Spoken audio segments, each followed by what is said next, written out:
it by that much.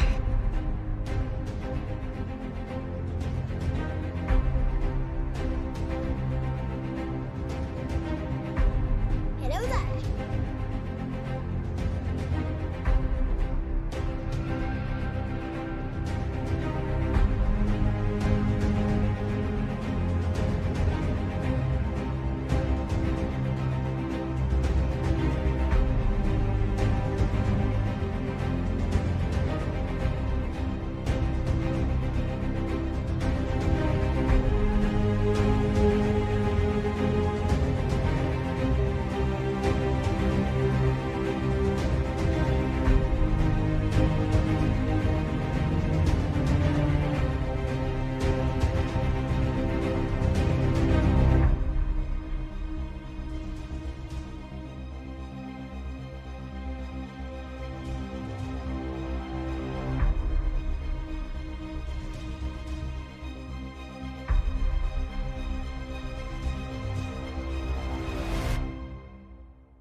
Hello everyone, welcome to the channel.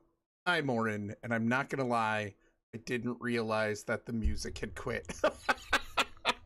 Welcome in everybody. I guess it's okay. It was playing ads anyways, I think, based on the timer, so. Stream crashed for anyone else? What?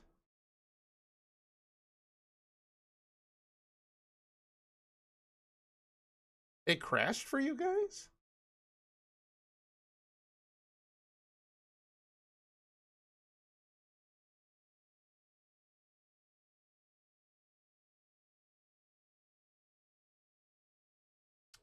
was hoping to do some, oh.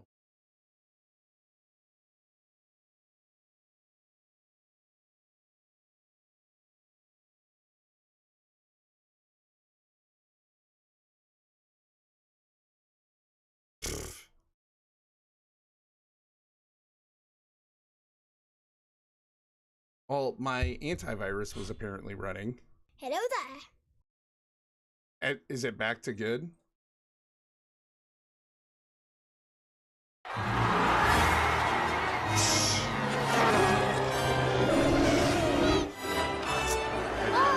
did it! All right, well, I guess we're not doing that tonight. Hi, everybody. Welcome in. Missed it by that much. I'm gonna switch this to just chatting for right now while we figure out what we're gonna do. I wanted chill tonight. I wanted like a chill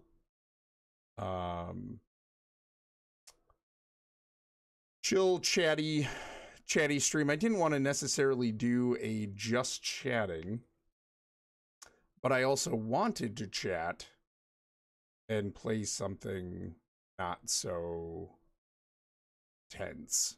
So I don't know. That's annoying. That is annoying. But hey everybody, welcome in. I'm Oren. You guys know that. Happy Super Bowl day. I don't watch it, but happy Super Bowl. Hope you guys are doing very well. See here. Heather and Green Elbow. Congrats on first, and second, respectively. Second first? First, and second first, respectively. Buggy Hoser and MMC. Welcome in, you guys. I missed it by that much.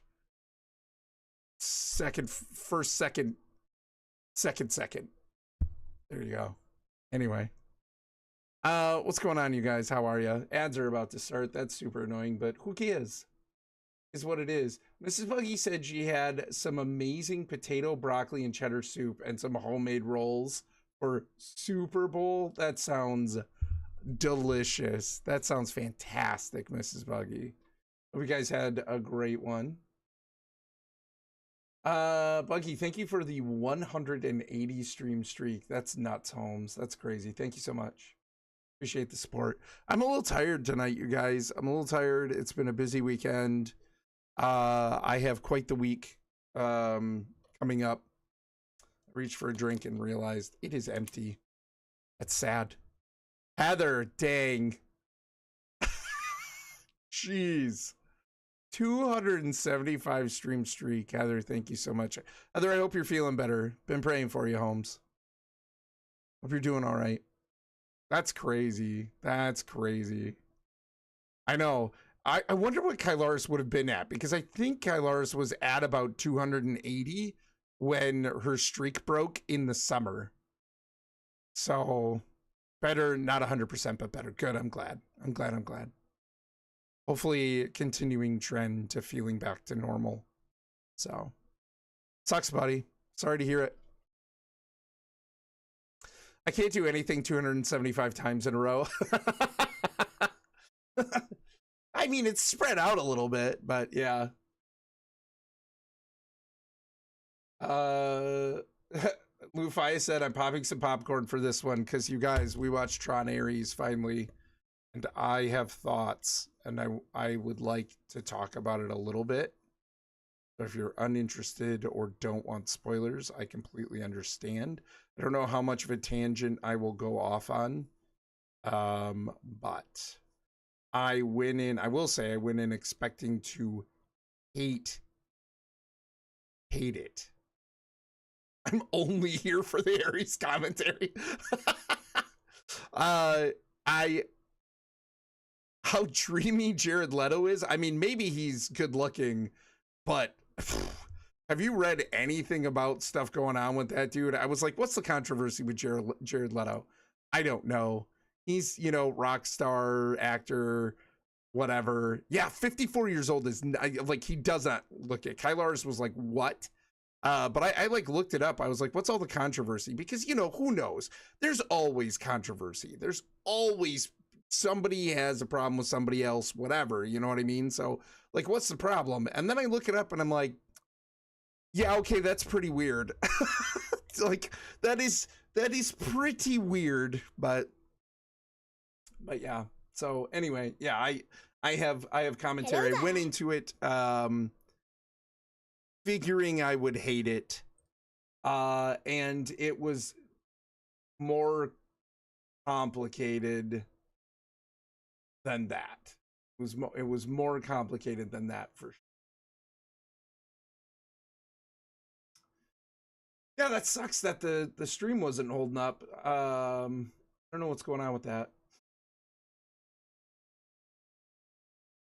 Let it go, let it go. Let it go. Can't hold it back anymore. You know, that's right. Hope you guys have all had a good weekend. The frozen frames didn't bother me anyway. Nice, Mrs. Buggy. Very chill here. We turned on the AC.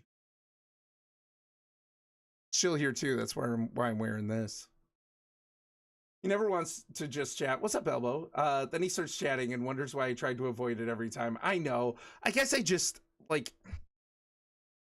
I feel like I want there to be something happening too. You know what I mean? Like, I can chat forever, but I don't want to bore anybody. I feel like I got to be doing something too. And I've had a pretty busy weekend, and I want to be able to like I even played Moria with Kyle Larson, the guys last night, like Amish and Locke, just a little bit. And I was so like out of it. I was so tired and I don't know, just out of it. Like my head wasn't really in anything. So I wanted to play something tonight. Just to have something going. But I mean, who knows? We'll see. I can't stay up too late. I have such a crazy week of work ahead of me, and I know it's gonna be stressful and nuts. So I don't want to be too tired going into it, but I also wanted to stream. Happy subpar plate day. Subpar plate? What are you talking about, Era? Oh man, I love that Super Bowl. The only thing good about the Super Bowl is the food. Eat a bunch of trash.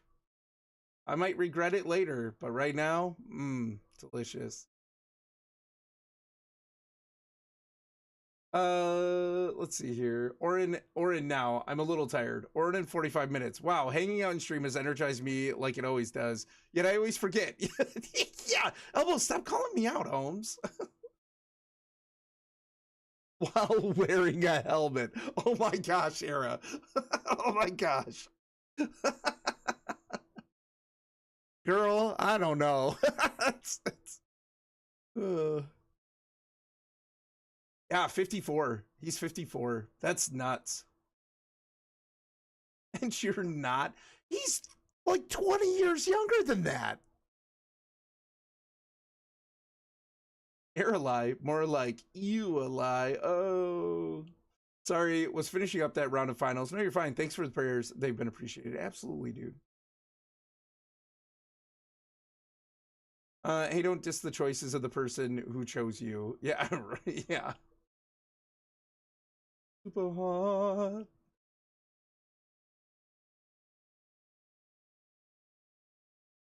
hot. Stream Elements, thanks for letting me know just now that Orin is live, right? Hello there. Wait, what's nice to know? That Jared Leto's 54? It's crazy. Durgo, welcome in. Hey, what's up, Matt? How you guys doing? Matthew? Mutant Duma, hello. Hope you're doing well. I'm doing pretty good, thanks. A little tired.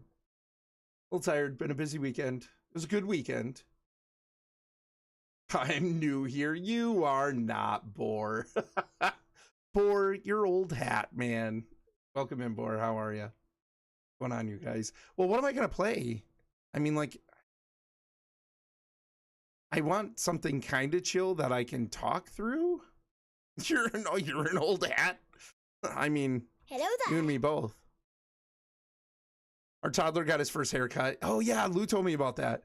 And I told the lady to keep his curls as much as possible, and she cut all the curls off. No, but he looks super cute anyways. Oh my gosh. Lou sent me a picture of him looking out the window at all the snow you guys got and everything. And his hair, it was like so bedhead.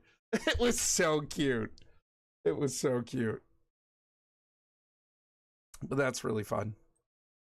How does haircut go? I feel like Ben's first haircut, he was like, what is happening? Like, what the crap is this? You know what I mean? He was not. I think he sat on my lap. If I remember correctly, I think he sat on my lap.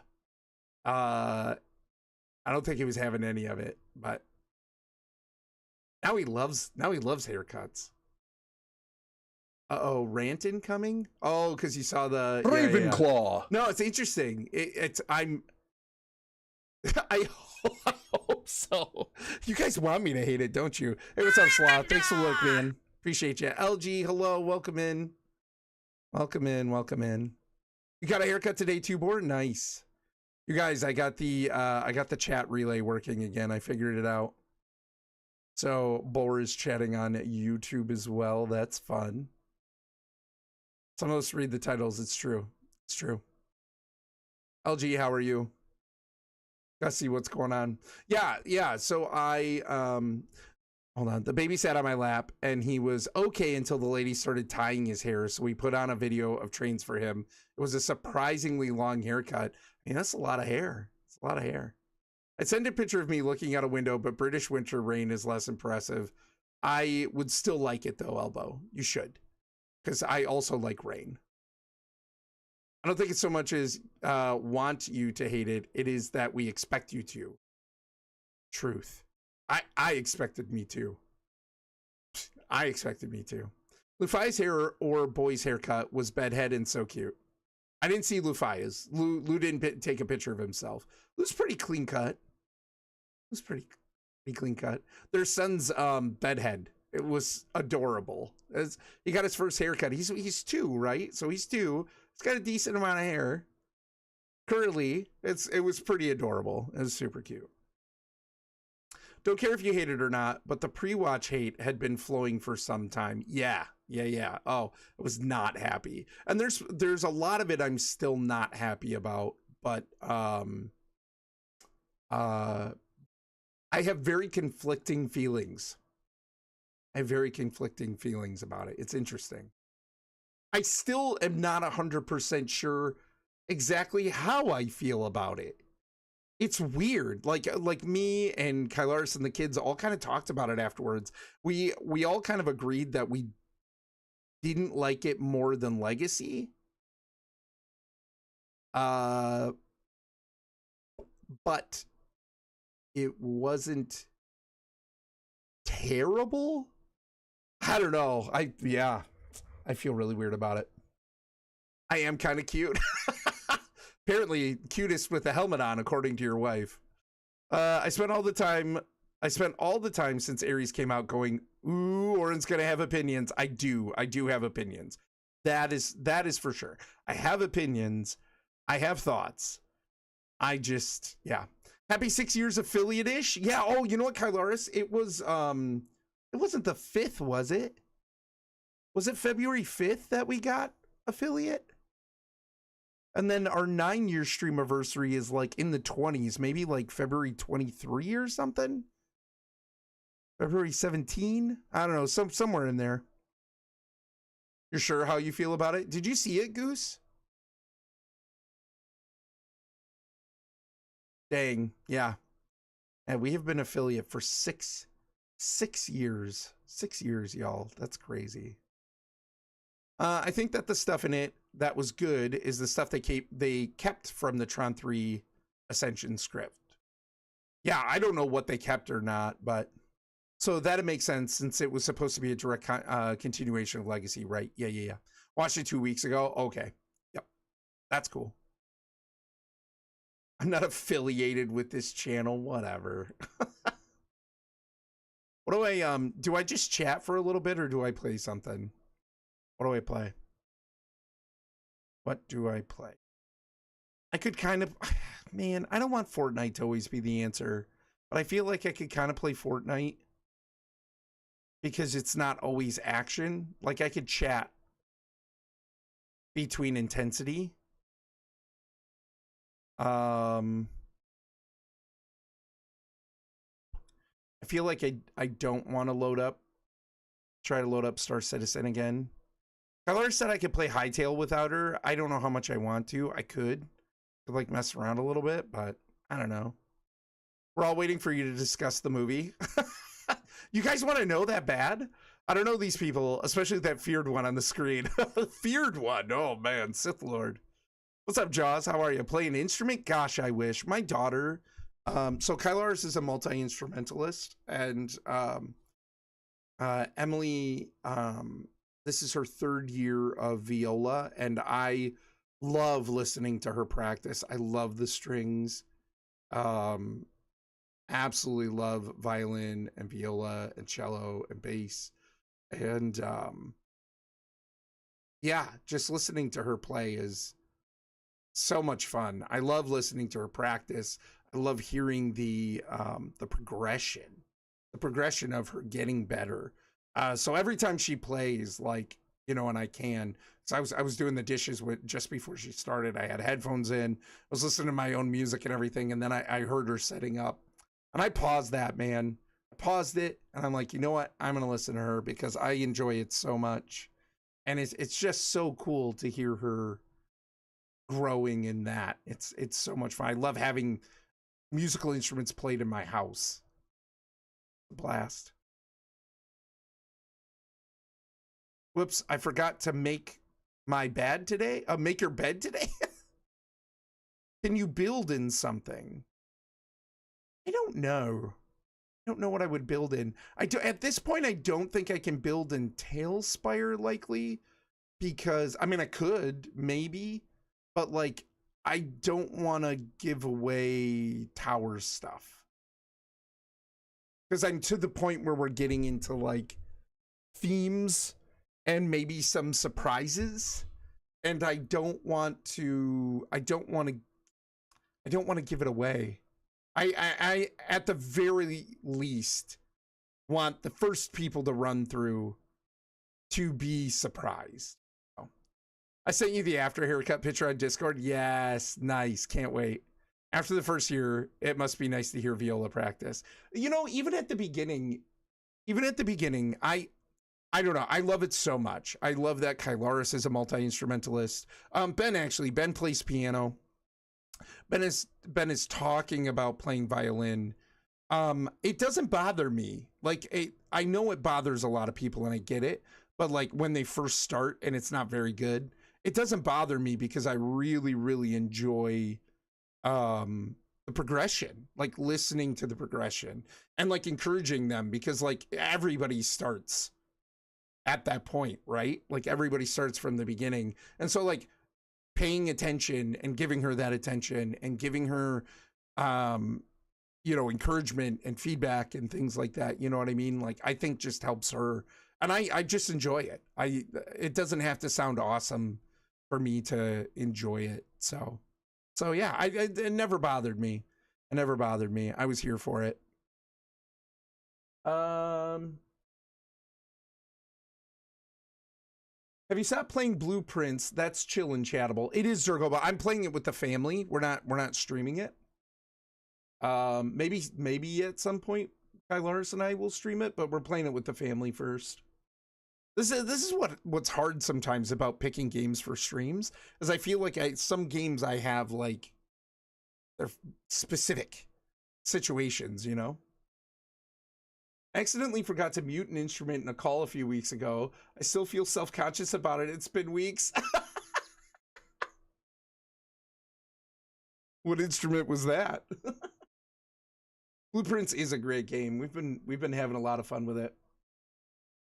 Couldn't imagine playing on a stream. Oh, like an instrument? Like an actual instrument? If I could play, I totally would. That's awesome to hear. Nice, great for him. Yeah. I mean, like, I don't know. I love that my kids are interested and involved in music. I love it so much. Like, I'm always listening to something. That's why I didn't notice when I first started the stream. I hadn't realized that the intro music was done right away, because I was listening to music to, like, kind of get myself pumped, and I'm just always listening to something. But yeah, so I'm proud of them. I love the music in the house. No matter the mistakes, no matter the level of play or whatever, you know, their experience or whatever it is, I just love having the music in. I need to continue it. I'm just so tired after work. That's fair, Durgo. For sure, man.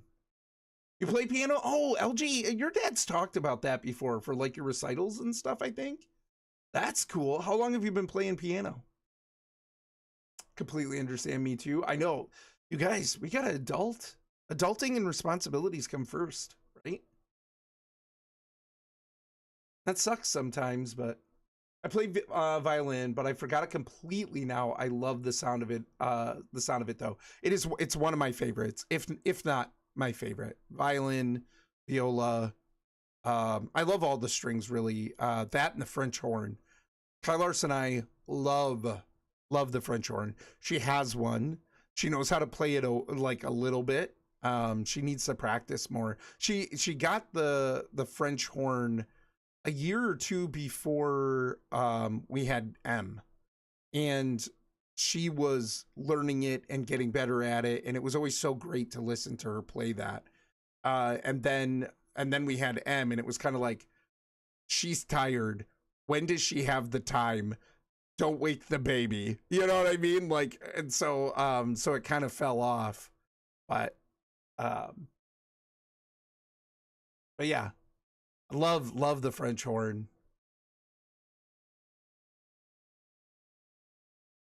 I really want to learn how to. You could, Bort. You totally could. Oh, it was just acoustic guitar. You play guitar? That's so fun, though, dude. How long have you been playing? Contrary to belief, I don't play the saxophone. I play air guitar. Me too. Plenty of that.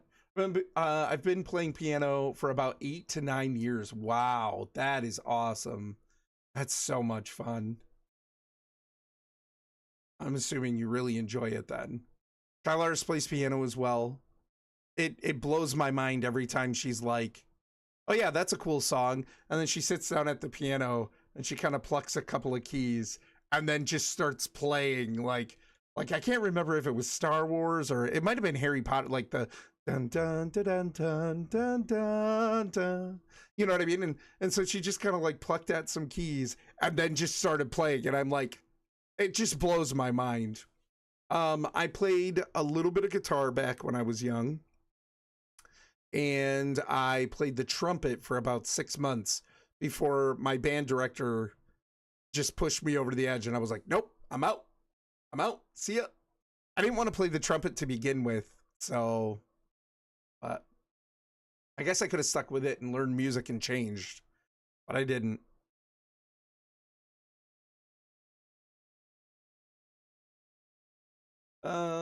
My kids and even my husband have been learning to play piano, and Malcolm also euphonium. Oh, nice.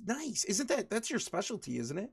It's made me very happy that they are enjoying it. Yeah, it's so fun. I love the music in the house. I love that my family is musical and they're playing instruments and stuff. I just love it so much. It's so fun, especially when I learn a favorite song, right? Oh, LG, Ben, we've gotten Ben like the music. He doesn't read music, but Kylars kind of like translates it for him, really, and kind of writes it out for him in a way that he can do it. He really needs to learn music and learn how to play the proper way. But you should hear this kid. He just picks the stuff up, and so he's learned like Mario music. He's learned Pirates music. He's Sea of Thieves, the main theme of Sea of Thieves. He could just play out like dun dun dun dun dun dun dun. You know, and he'll just play it out like he knows the whole song, and it's really fun. So yeah, love it. Yeah, when you can play the things that you're interested in too, such a blast. What's up, Desar? How you doing, man? I've been playing acoustic guitar for years, transitioned from learning the ukulele in college randomly, so quite a long time now. Wow, that's awesome, man. Oh, the ukulele. The ukulele is so fun. Yeah, that's really cool. I used to play guitar. There's a whole story why I don't really anymore, but I used to play guitar. Not very well. I was still pretty beginner, but does he need a prescription for that? The euphonium? I dabble. Percussion through high school. Nice. That's what I wanted to do. Piano and ukulele mostly now, though I do own an automaton. Automaton, what? And it's silly, and a couple other silly instruments. Kalimba, harmonium recorder. Oh, that's fun, Jaws.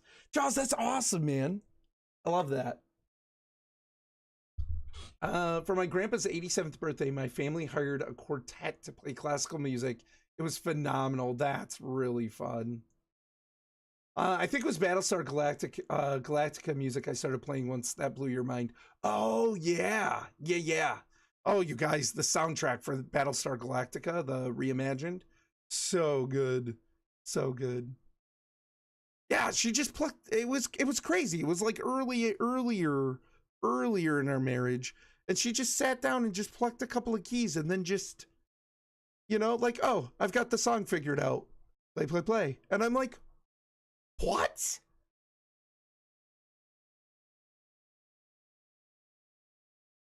Yes, euphonium is my main instrument. Right, yeah, that's what I thought. That's so fun. Yeah, Ben loves playing Zelda tunes a lot. Yeah, I can play keyboard, but we don't have space for one. Aw. That's fun though, Era. That's really cool. I love that. I wish I would have stuck with something. I guess it's not too late, but I already feel like I'm so busy with all kinds of other things that, like, to pick up an instrument right now to try to learn. I don't know. And I don't know exactly what I'd want to learn. I'm not sure. I'm doing good. How about you? I'm doing pretty good, Death Star. It was a good weekend. It was busy. We had stuff to get done, but it was good. Yeah, it was a good weekend. So cool, great for Ben. Yeah. I'm proud of both of them, really. Malcolm on euphonium? No, but it's almost as big as he is when he's sitting down. Oh, okay.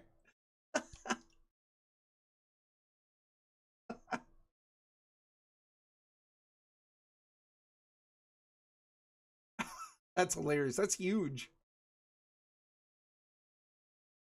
OMG, my kids wanted automatones for Christmas, but I didn't get them.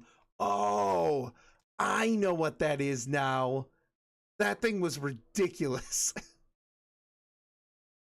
I mainly play guitar for songs I can sing, but you won't be hearing that anytime soon either. I mean, whatever you're comfortable with, but I bet you're awesome. Talented guy. Saying. They're definitely noisy, but fun. I mean, that's where, like, you don't have to take everything seriously, right? Like, that's super fun. Yeah, that was supposed to be a joke about how euphoniums sound like a disease that missed just a bit. It missed just a bit. So what did you like about Tron Ares? Oh my gosh, you guys. Ready.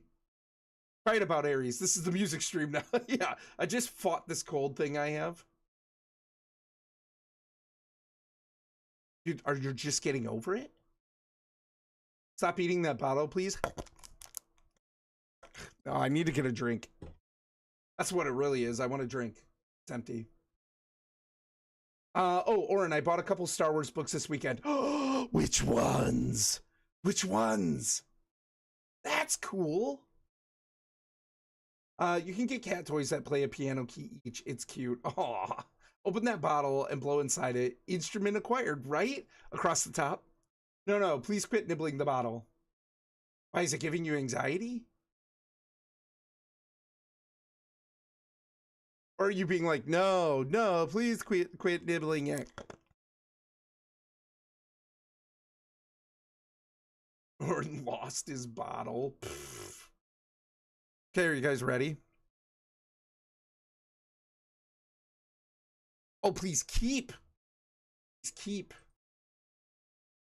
Oh my gosh, Era, look at that little man. That is so cute. That is so cute. I'm gonna put a heart on that. That is adorable. That's so stinky cute. And his face too. He looks like he's not having any of it. Like, what happened to me?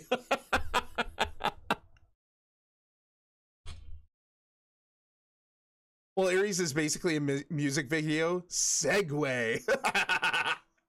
I just bought one. I bought one about Ahsoka and also Dark Disciple, which is about Ventress. So fun, dude. That's awesome. I have something like, there's almost an entire shelf in my bookcase that is devoted to Star Wars books. And I'm gonna tell you, and your dad I'm sure is gonna not like this, but I love the prequel books. I thought they did several things way better than the movies in the prequel books. The movies make more sense to me because I've read the prequel books. I actually really enjoyed them. I might have to, yeah, somewhere Gussie just spit out his drink. I know. Don't you influence my daughter that way. Don't you tell her that. Kylaris, if you have a minute, you should come take a look at this adorable picture Era sent me. It is so cute. But yeah. I have so many Star Wars books. A lot of them are legends now. That's so fun, dude. I hope you enjoy them. That was like a button press. I forgot about button press. Dark Disciple is actually based on real episodes of Clone Wars that were never released. Really? That's fun. I still have not seen Clone Wars. It's the smolder, like Flynn Rider from Tangled. Yeah. Somewhere Gussie, oh yeah. Gussie just spit out hot chocolate or only one shelf for Star Wars. I know, right? Right, Heather? I mean, it's a decent sized bookcase, and actually all of the shelves are bowed from the weight of all the books I have. And I mean, like, they're not just in a row. I have them like stacked too, so it's quite a few books. Legends got a little weird too, so like at some point I stopped buying those as well. But when Luke started to be able to teleport in the Force, I was like, yeah, I don't know.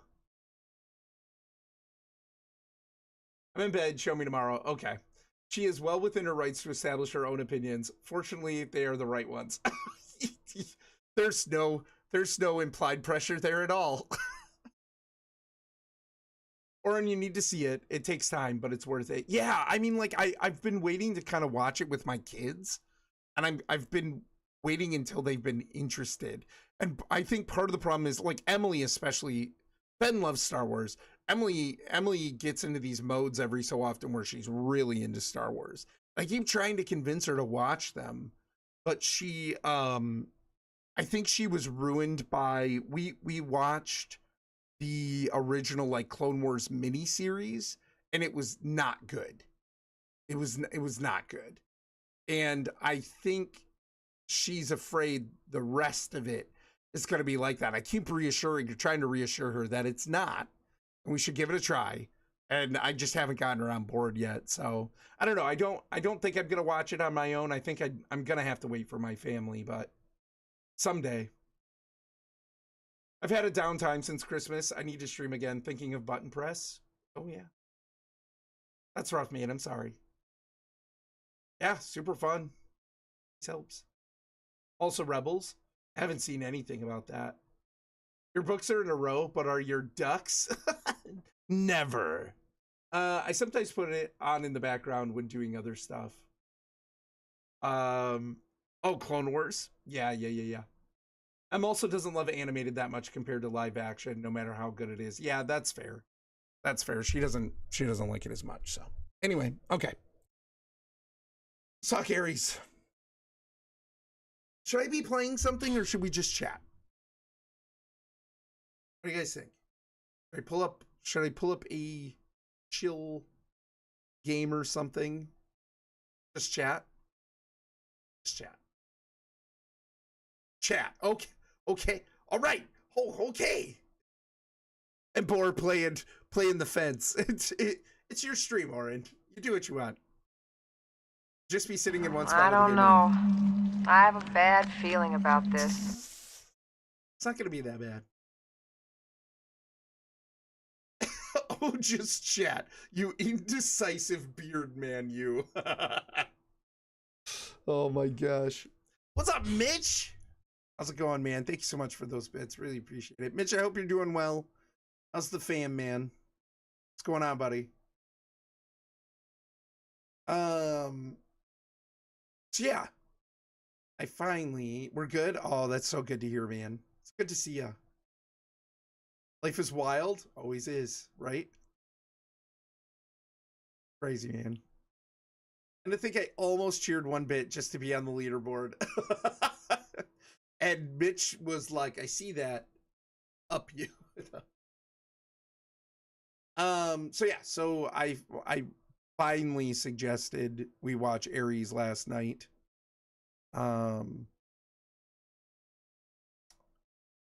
I feel like it had to be Mitch.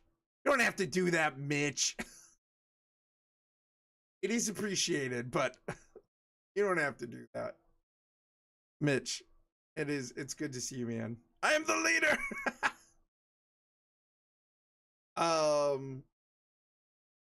Yeah, I felt like I really had to be in the right mood. My gosh, Gusty, thank you. Using up my leftover bits to take Mongooses' spot. Thank you, thank you, thank you. Guys, it's a hype train. Choo choo. Right? Yeah, LG, I think we had the same thought. But what I really want to talk about are those pants. What is it? It's something in trains?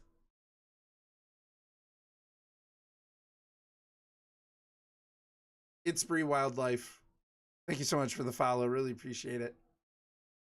Welcome in. How are you? Let me ask you this. It's Bree. Bree, was it the K-pop Demon Hunters Choo Choo that really tipped your opinion of the stream over the edge to follow?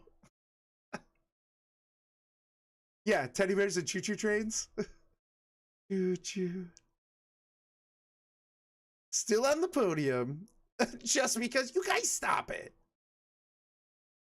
Appreciate you. Thank you, thank you. Well, so much for that. Oh my gosh. Get wrecked, Gusty. Oh my gosh, you guys. I love Golden, of course, and Soda Pop. Nice. You know what my favorite might be Your Idol. No. My favorite is How It's Done.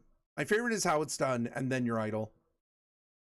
When the movie started with How It's Done, I was like, yes, I'm here for it. I'm here for it. I love it.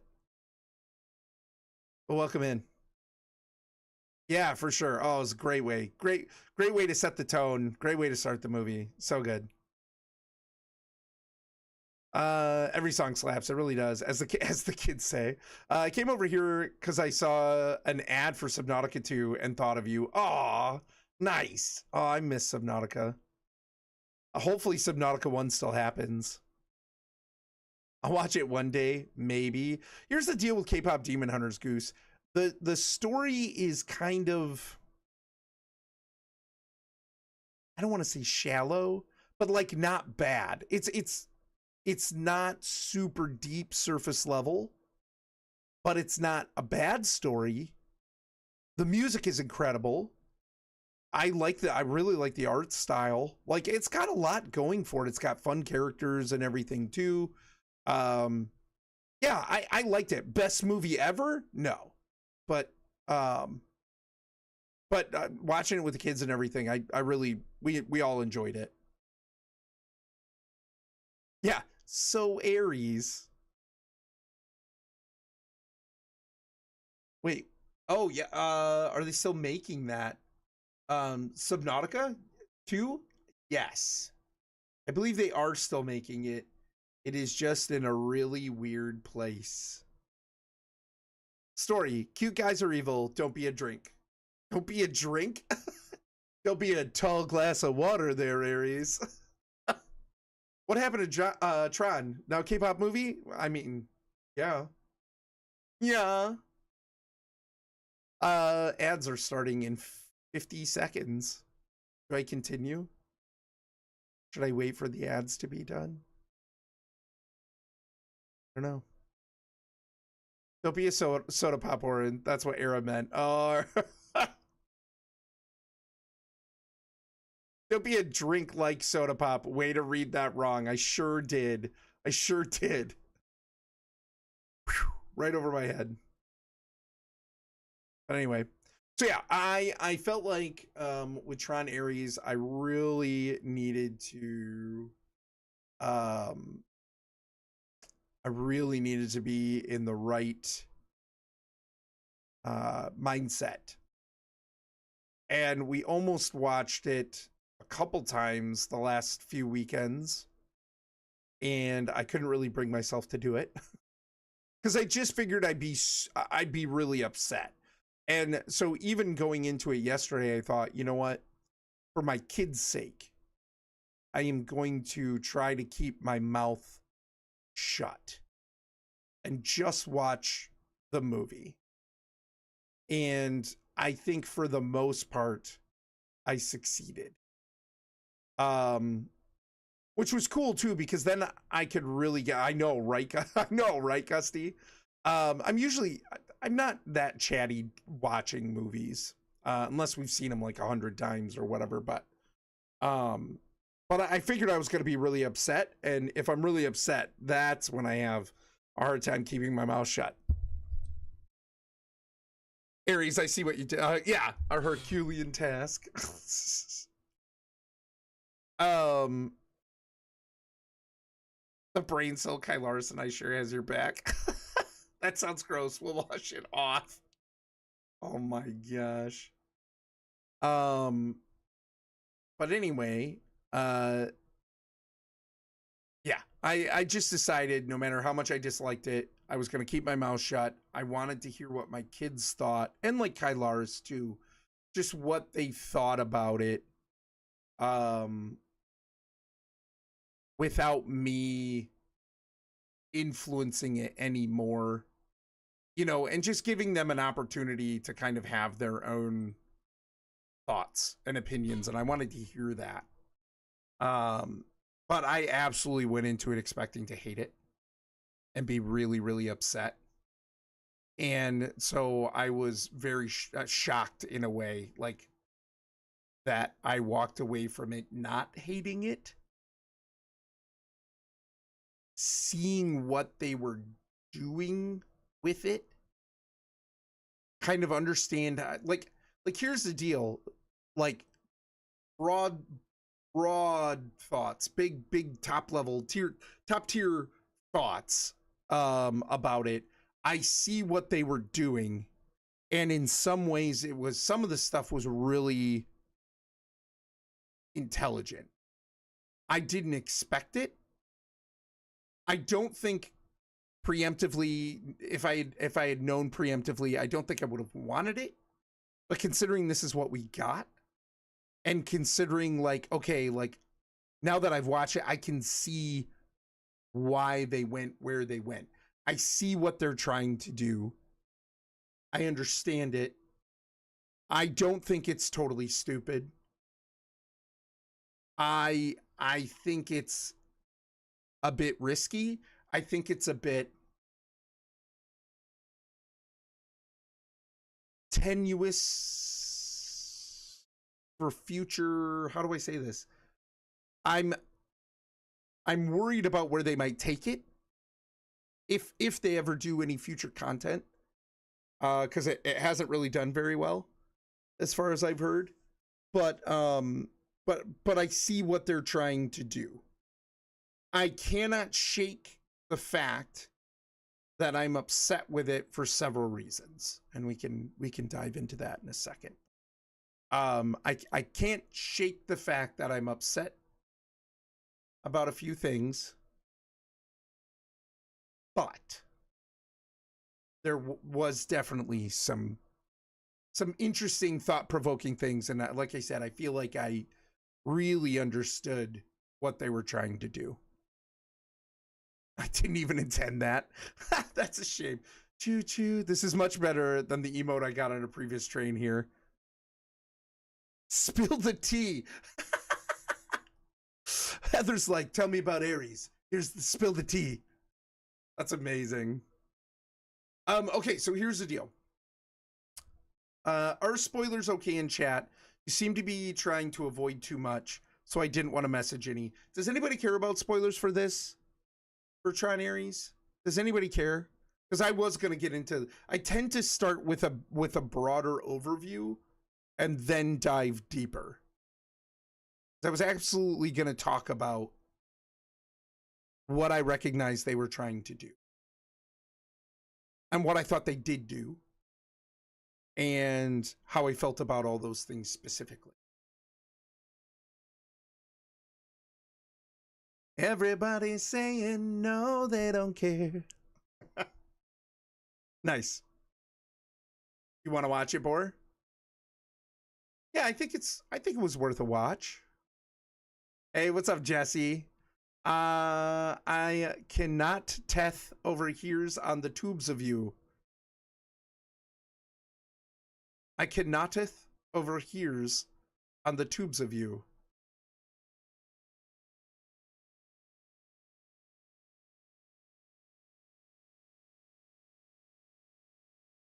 I cannotteth care overhears on the tubes of you. Thank you, Jesse. Jesse, I hope you're noticing I got the thing fixed. So now it's relaying chat again. Okay, whew.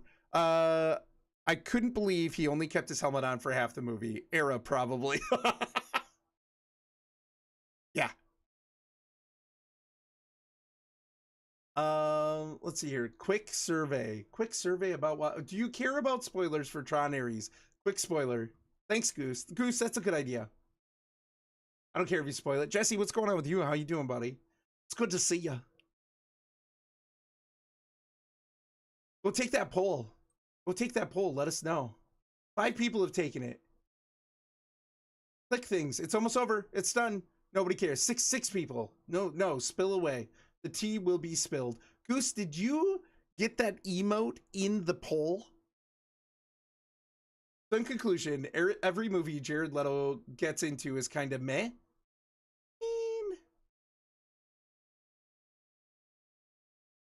I didn't actually think Jared Leto was that bad in this. I don't think he was great. I don't have that emote. Weird. Oh no, it's the like the trophy because it won. I thought it was the cup spilling at first. I care, but not about spoilers. Okay, Durgo. Just finished watching the big sports ball game. Nice, that's cool. I follow a YouTube Twitch channel called Your New Zealand Family. Super cool channel. Like they love America. They've been here a few times. It's cool to hear things from their perspective. You know how I like other culture, seeing things through other cultures' eyes and perspectives and things like that. So really fun. And the dad, so it's a family of 4, and the dad is a huge American football fan. And so he was watching the Super Bowl and live streaming like his reaction to it and everything. That was pretty fun. Hope you had a good time. He was surprisingly not bad in this. Yeah, I wouldn't say he was incredible. I don't think he's an amazing actor, but I don't think he was bad. You never get hype train emotes? What? Seagulls one? Who's the Seagulls? Stopping now. I heard Dallas Buyers Club is very good, but also very much not my cup of tea and 100% not family friendly. Dallas Buyers Club, I've never heard of it. Never even heard of it. I think Jared Leto is believable as AI. Yeah, hold on, that's got to go up on the board because that truth.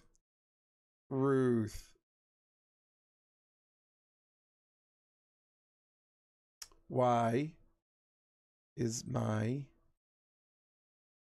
Oh no.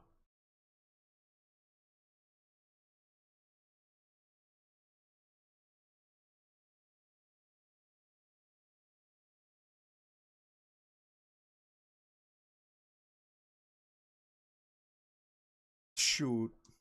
That's not working right now. I don't know why my social stream isn't working.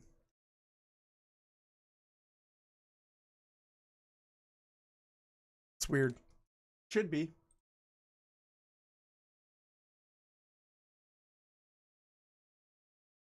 Let's see.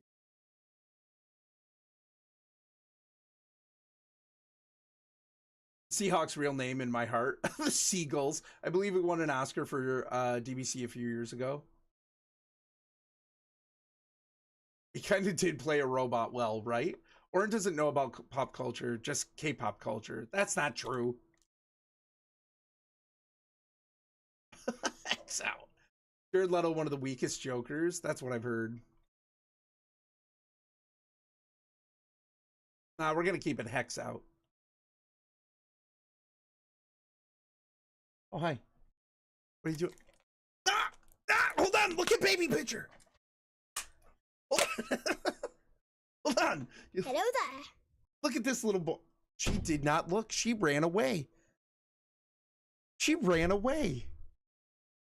You know how hard it is to hold on to the bottom of a small Gatorade bottle when your wife is pulling it out of your hands? I tried to show her, Era. Didn't want to look.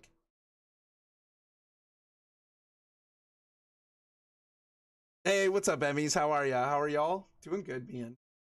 Get him! She came in and stole that quick. I didn't know what she was doing at first.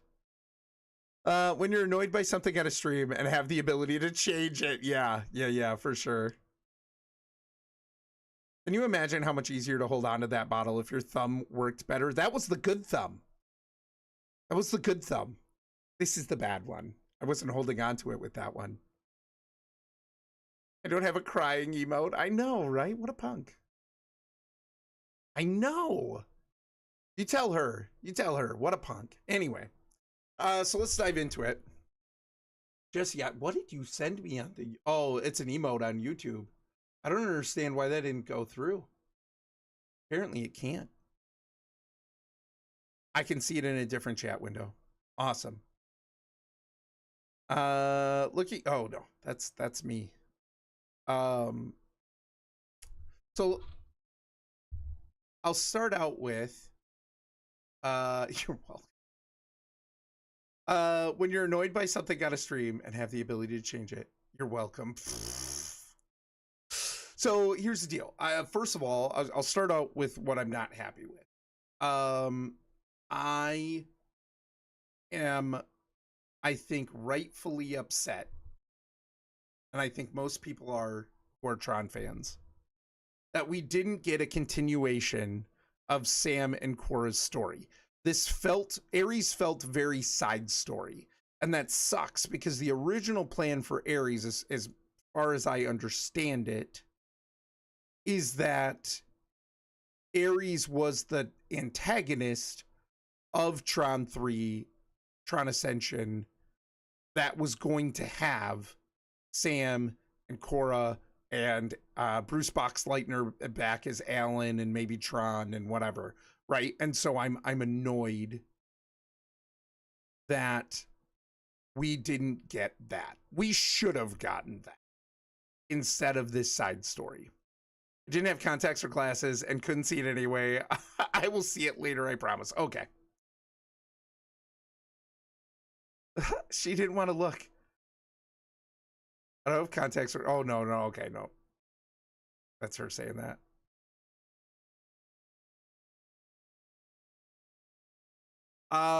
Duma, which Tron movie should I watch first? I would recommend watching the 1980, 82, like the original Tron first. It's not good. It's not good. But I do think it sets up the history and the foundation of the world. And I think if you're wanting to watch the Tron stuff,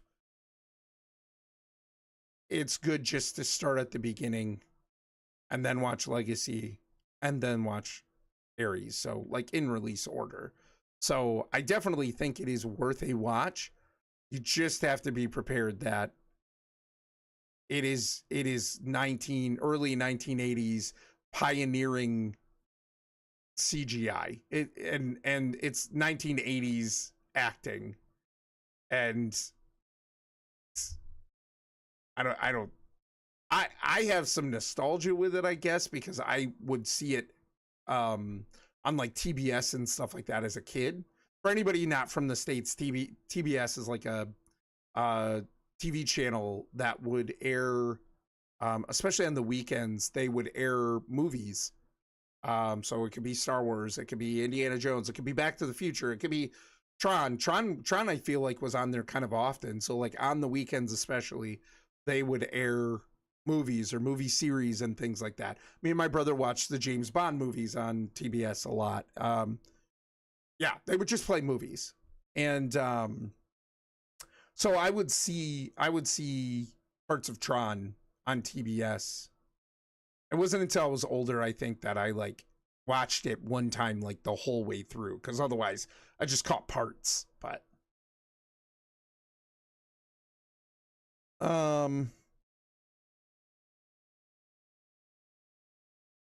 the best one, shh.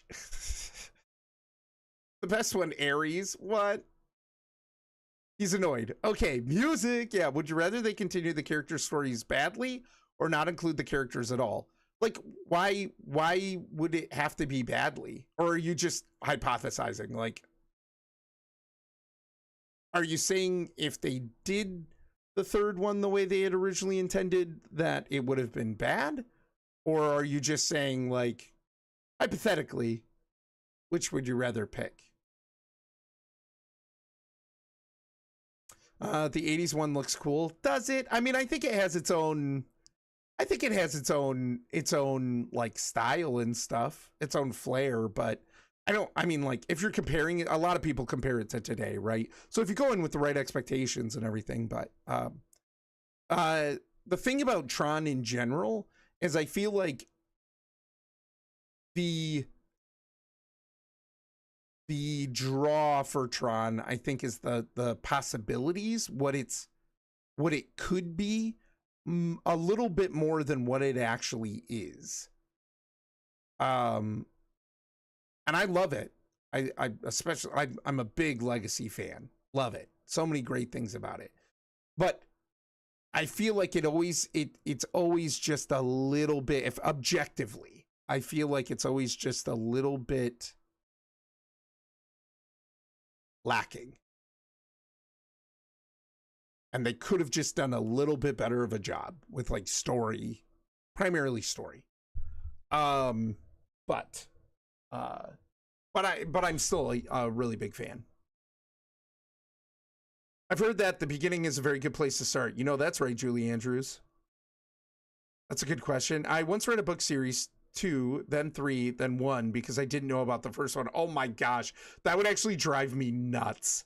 I would be upset by that because I'd always wonder what my experience would have been like starting from the very beginning. The first Harry Potter movie I saw was Goblet of Fire. Was it really? Gosh, what a terrible one to start with. It's the worst movie. It's the worst Harry Potter book too, in my opinion. It's got some good things. Like, I still like it. It's a Harry Potter book. Like, it's still one of my favorite books. But it's, out of all the Harry Potter books, it's my least favorite. Nowadays, I hate hearing about sequels because I'm worried they'll ruin the characters. Yeah, that's fair. Sequels have always been a risk. The stuff for Ascension was going to be so good. Yeah, I thought so. From what I was hearing. What was the original plot? I don't know all of it. Maybe Lou knows more. But it was going to follow Sam and Cora in the real world and what it meant, like, to have Cora there and how that was going to change the world. But Ares gets out of the grid and now is like trying to track them down. Like, Ares is the MCP of the Dillinger system, and they're going after, Ares is going after Cora and Sam. And also the Tron Uprising show explains more about the story. Yeah, I like that show. It's sad it only got 1 season.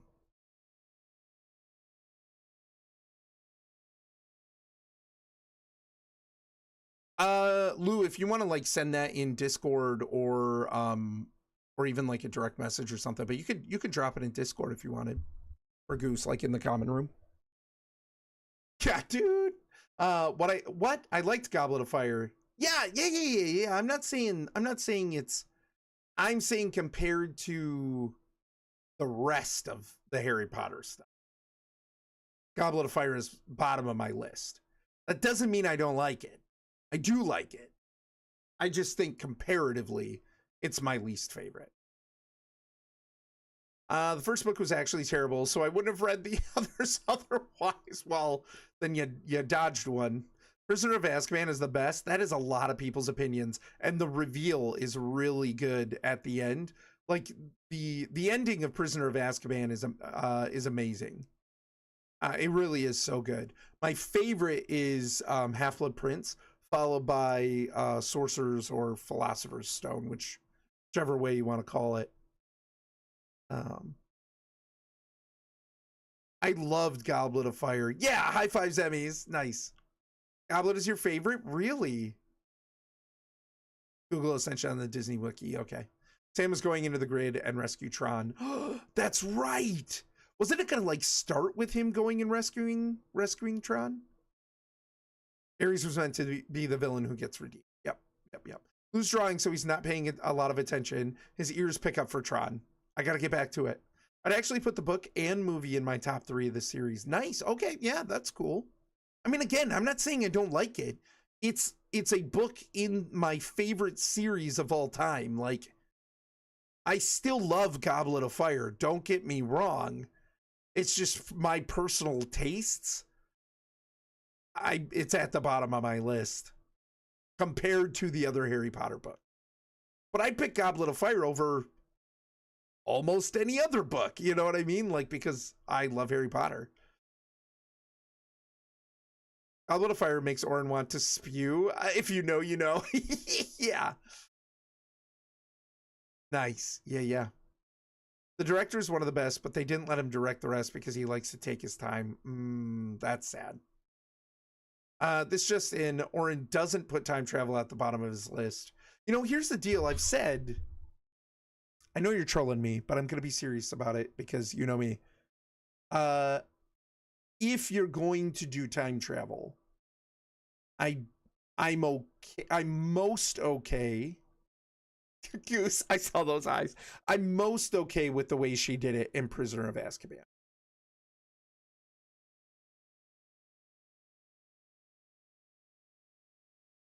Maybe in another timeline. Oh no, not the time travel. I've never forgiven them for taking the secret keeper info out of POA. Yeah. I mean, dude, so much was taken out. Like I just said the other night too, for someone who's a Harry Potter fan but has only seen the movies, I have heard so many, and I don't know how common this is, but I've heard so many people who've only seen the movies say, yeah, by the end I really kind of didn't get what was going on. And I'm like, yeah, because they kept out several major plot threads that tied into the full impactful ending. Ugh. All good, Death Star. Hey, have a good night, man. Thanks for dropping in. Why did they have all the Beatles haircuts in Goblet of Fire? I don't know. Weird stylish choice. I think Oren views the Triwizard Tournament like watching sports on TV. Like it's probably better if you're there to see it in person, but otherwise, yeah, I don't know. The tasks aren't my favorite. They're fine. I appreciate Voldemort's the ending. I don't know. But anyways, Tron. Because we're already coming up on ads again. So yeah, I am, Era, to answer your question, I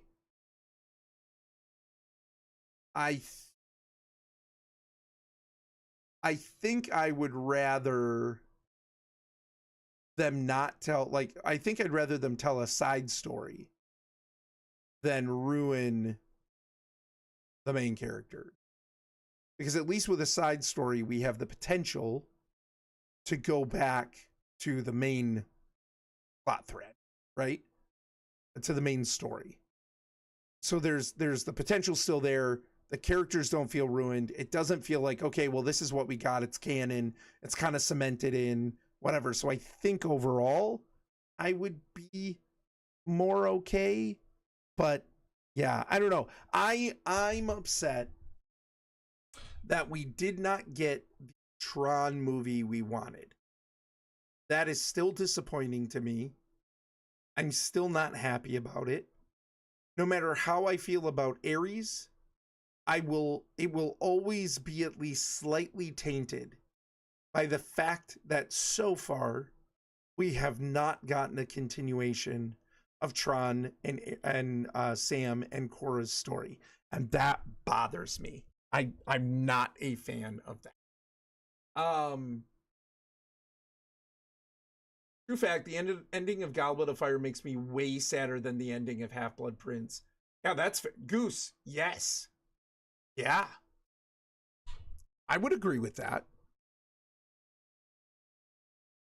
From every other movie break, they were told to grow out their hair and get a haircut before the filming started. There was a director change, and he liked how everyone's hair was, and they left it. Huh. If John Krasinski was guaranteed to come back for 3, it would have been fine to have Sam plus Korra return. Yeah. You're Team Edward, aren't you? There are dozens of us. You're slightly tainted. I mean, I had a troubled childhood. Wow, I didn't know that. Based director, actually. Yeah. I've never seen 1 second of a Twilight movie, barring commercials. I have. They're not great. I don't like that the romance in Ares didn't have a payoff. Are you joking? I didn't think there was much of a romance. Yeah, I think she might be joking. I think she's joking. I think she's messing with us. But anyways, I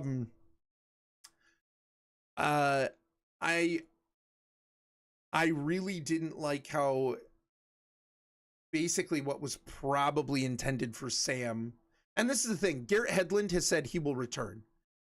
Olivia Wilde, I believe, has said she would return. Bruce Boxleitner at one point said he wouldn't return. I think he has rescinded that Hello there. that statement, and he would return. Halfway. No, they had him save her super romantically and treat her all special, and then it's like, bye. Oh, no, I never took that as romantic.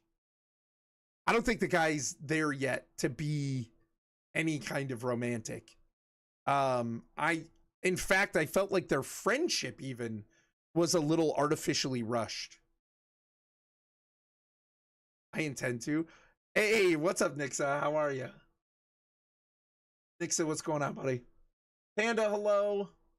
Hi, did you guys watch the Super Bowl? I did not. Did not. Did you?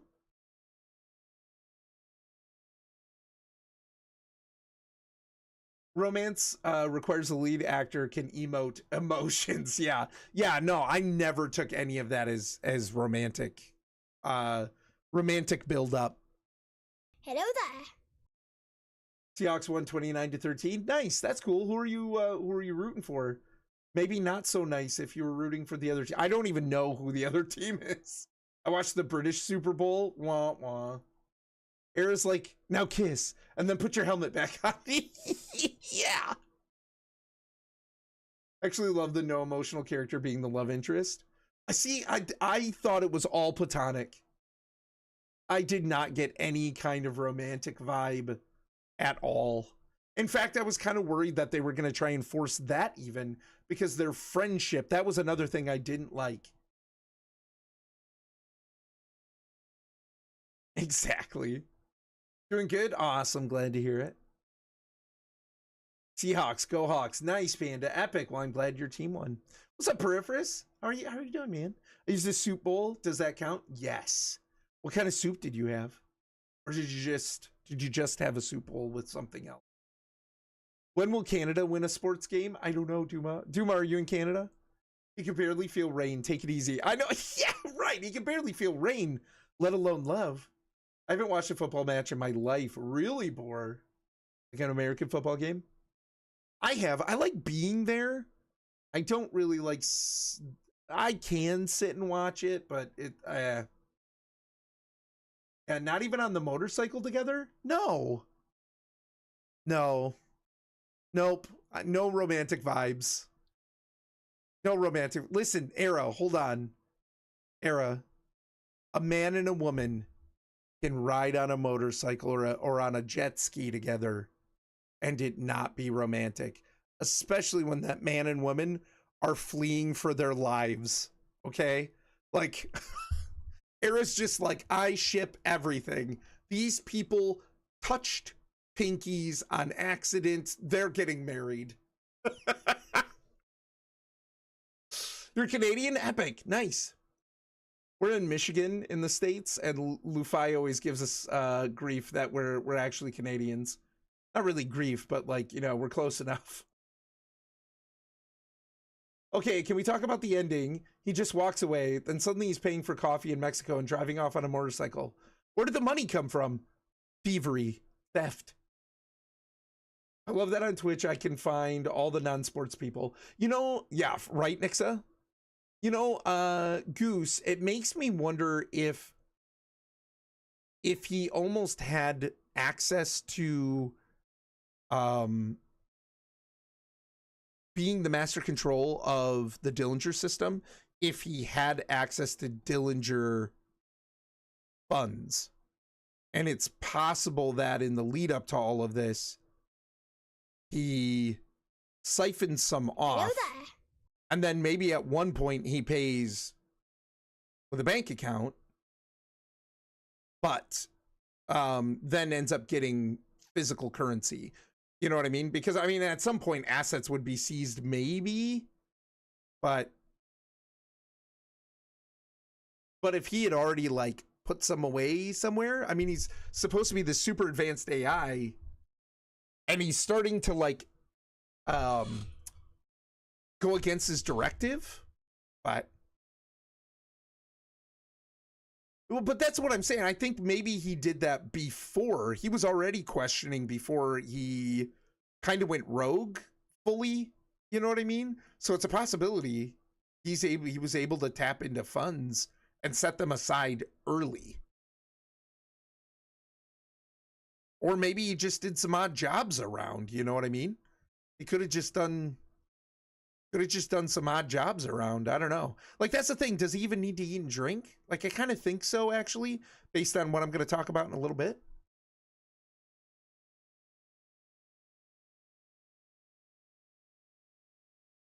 Emotionally damaged from the Halo TV show. Oh, no.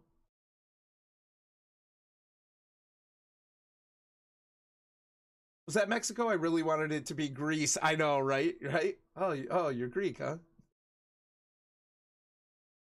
Panda, I'm doing pretty good. A little tired, but, you know, I won't discuss the vibes I got from the motorcycle scene. Oh. I think... Oh, huh.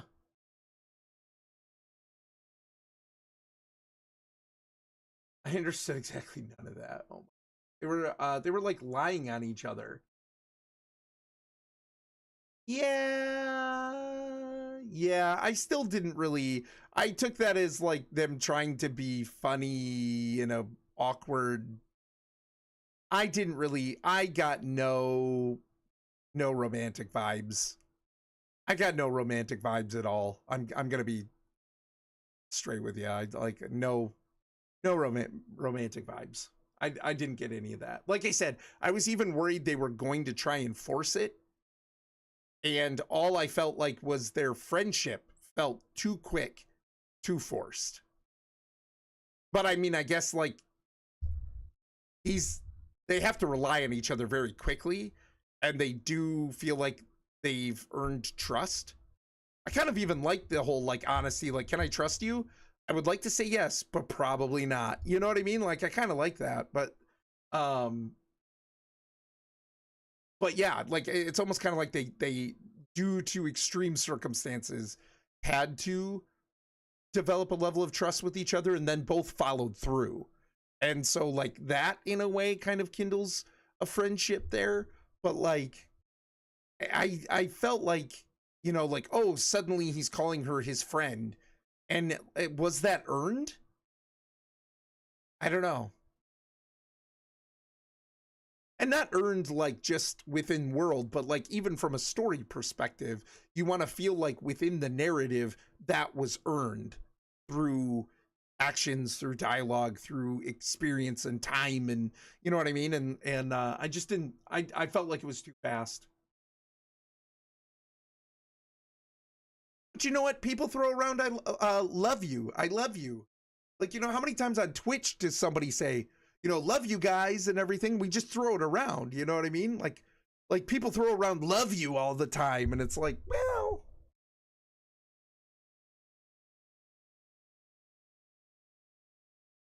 yeah, family friendly era. Geez, but apparently that's just friendship. I just thought it was awkward. I thought that was just an awkward. Yeah, but I didn't really get dicey. I didn't really feel any romantic anything. Permanence code is a pathway to many abilities some would consider unnatural, such as money. It's okay. It's a Jesse thing.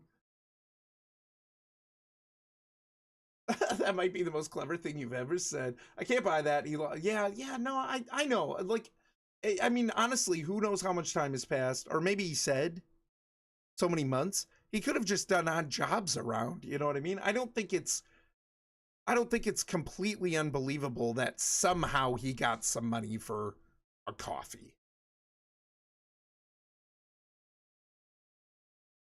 If he's a true AI or whatever, maybe he just did some crypto trading, right? Oh, thanks. I'm just super glad I don't live in Seattle right now. Oof. Right? Those are going nuts.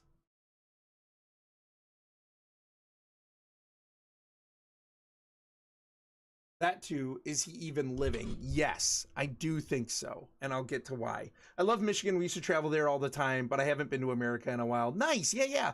I've only driven through Canada once, and it was mostly at night. And I was going to Buffalo.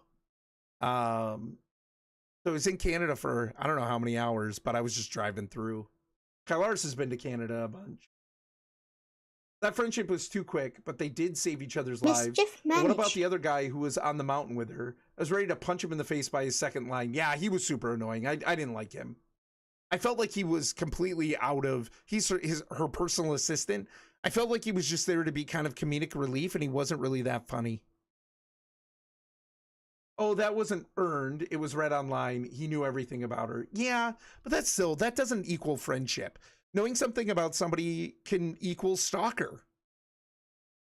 You know what I mean? Like, and she doesn't know anything about him that much. Like, yeah, oh yeah, very stalker. Yeah, absolutely. And I mean, she's kind of like, that's pretty crazy, man. And he's like, well, it was kind of my job. I was trying to, you know what I mean? Like, I feel like they sort of addressed that, but it just, everything was so quick. And I guess that leads me to the next thing I didn't really like about it, as I felt like I understand that we have a clock going. Hey, have a good night, LG. Take it easy, buddy. Good to see you. I understand that we have a clock going with their tangibility in the real world, their existence there, right? You've got this 29-minute window. So I get there's this sense of urgency, but I feel like in this movie, we spent not zero. How do I say this? I feel like we never really stayed in one spot for very long. And because of that, I don't feel a real connection with any scene. I don't feel like I remember a whole lot about where they were and what was happening. Like, even the moments when they were in the grid, I'm like, we're just watching them attack the server, and like, nothing felt that memorable about that. I don't know. I mean, like, I remember it, but just not, it didn't carry any weight. I think because we never spent a whole lot of time in any one scene.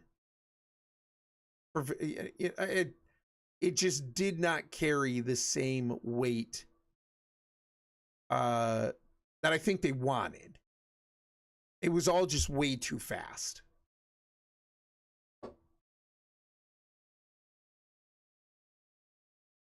You drove through Canada to Alaska? Nice.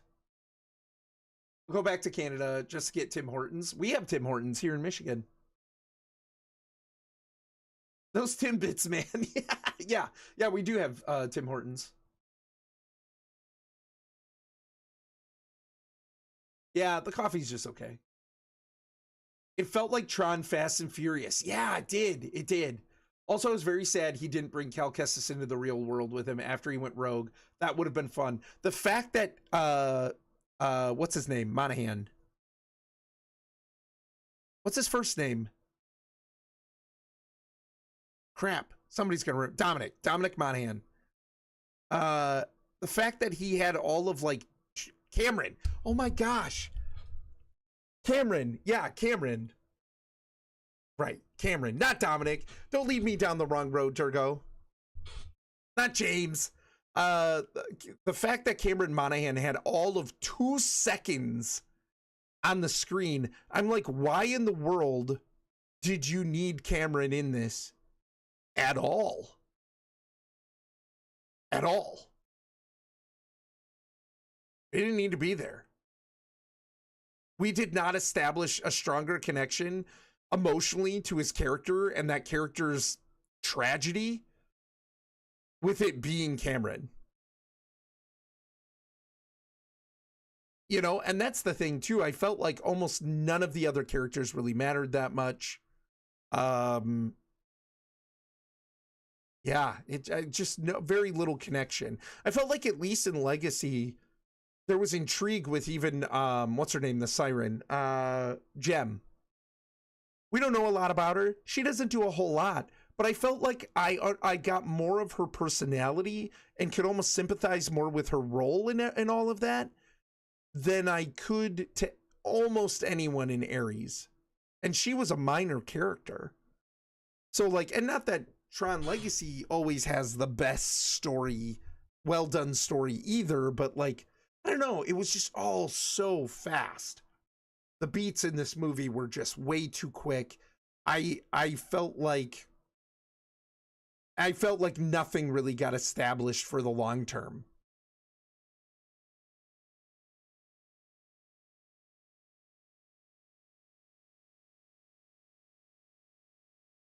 The movie had almost zero world building inside the grid, if you think about it. Yeah, Lou. Oh, man. And I mean, like, here's the deal. I'm okay with the fact that, like, this is in the real world mostly.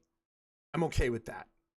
I thought I would hate the 3D printing lasers even, and I still don't know how I totally feel about them. I don't know that I don't hate them, but I don't love them either. It kind of makes sense, though, because if you take the one laser Kevin had that would, you know, basically demolecularize him and then reconstitute him, it's kind of the same thing. I didn't love the whole 3D. I think what my problem isn't these lasers doing that. I think my problem is that they made it like a 3D printer with even like the extra material coming off. You know what I mean? It was a cool effect visually, but Tron-wise, I didn't feel like that was necessary at all. So that was my only problem with it. It wasn't that they were bringing these programs in with lasers. It was that they made the lasers feel like 3D printers. And they're not. And we don't need that combined. Like, I understand what you're doing here, writers, directors, editors, whatever. It just didn't need to feel like that. So, should have had a Matrix 1 and 0's effect instead of spare plastic. Yeah, mate, yeah. Something. I mean, like, even the way you see Kevin in the first film reconstituted. He's, you know, within a grid, he's remolecularized. And I mean, I don't need it to look exactly like that because we can make it look cooler, I guess.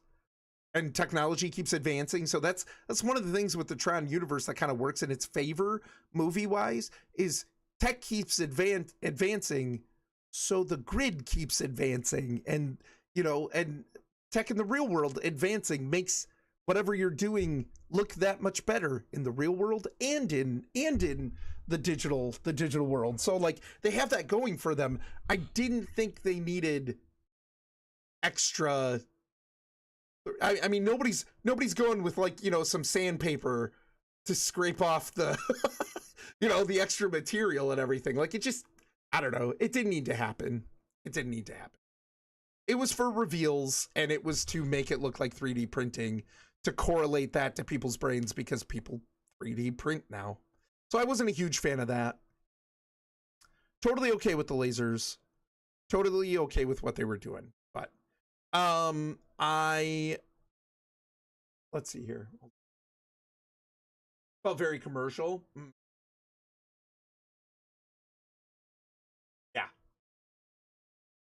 Yeah. You get what the tower. You get what the tower he lives in, and the place where Bridges lives. That's it. Yeah. Yep. Pretty much. I was saying that to Kylaris too. It's like you do get that little bit of them in their incursion into the NCOM grid, but like I said, I feel like almost nothing happened there. It was not there. It wasn't that tense at any point. The coolest thing that happened was the bomb. That was the coolest thing that happened. But the bomb itself made what was going on with Cameron's character and even Ares and stuff, it all just made it feel like almost pointless. Almost pointless. Not to mention too, how many times are we de-resing these characters, but we're getting them back like nothing happened? I don't know. That didn't feel very grid to me, but yeah, we'll just bring them back, and they're going to totally have the same memories and experience and wisdom that they gained from living. I don't know. It just, yeah, I don't know.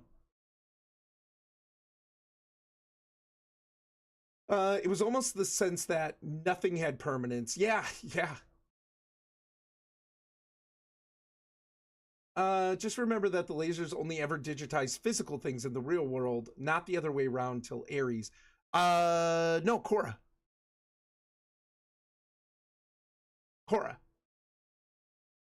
But that's the thing.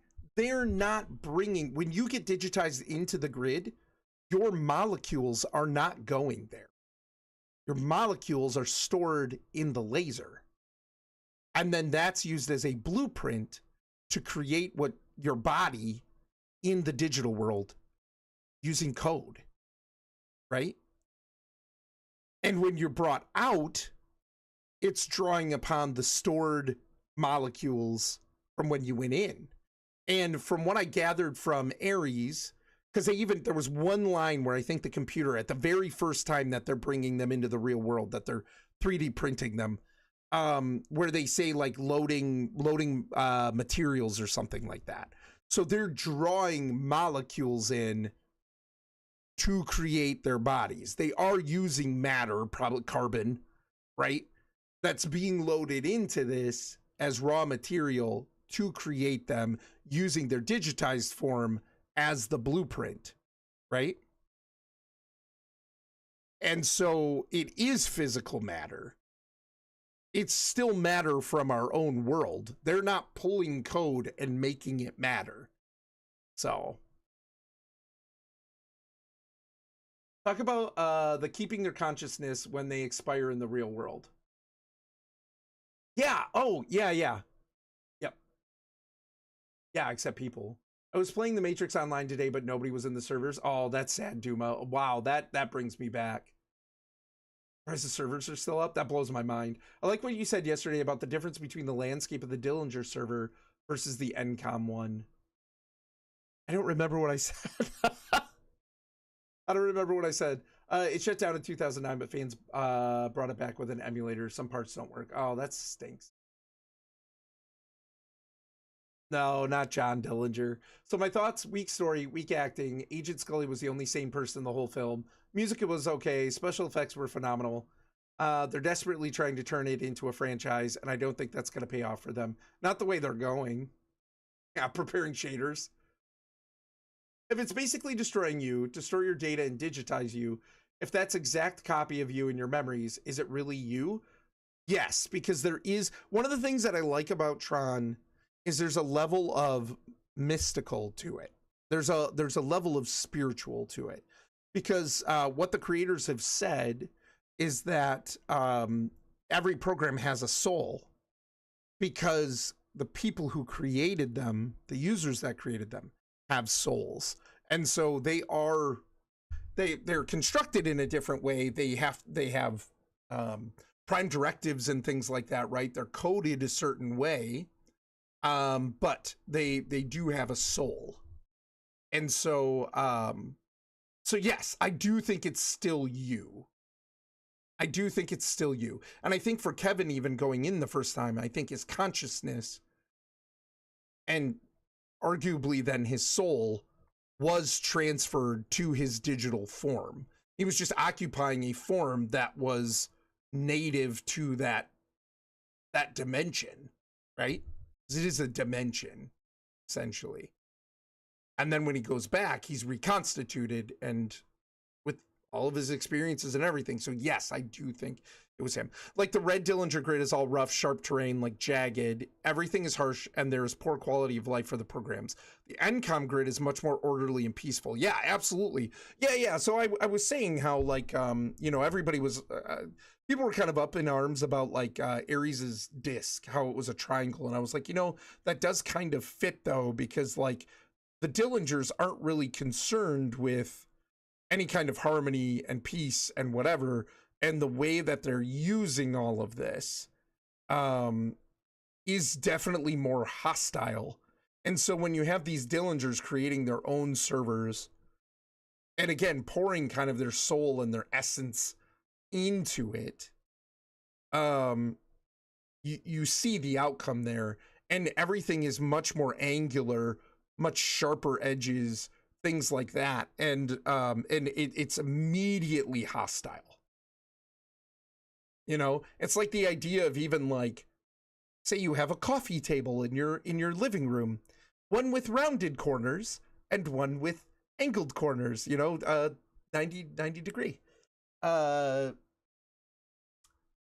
mean, already just, I think instinctually the rounded table's less of a threat than the you know what I mean? Than the angled table, the table with the four corners. So I definitely understood that. I appreciated it. And there, with the Dillingers too, I think knowing about the grid in a way and knowing what the AI is capable of, getting their hands on the laser technology, which that doesn't surprise me. I mean, like Ed Dillinger was overseeing that whole, he was CEO during the whole thing with the laser construction and testing. He would have known about it, right? And so he goes and starts up his own company. They recreate the technology. So that doesn't surprise me at all. I'm fine with that.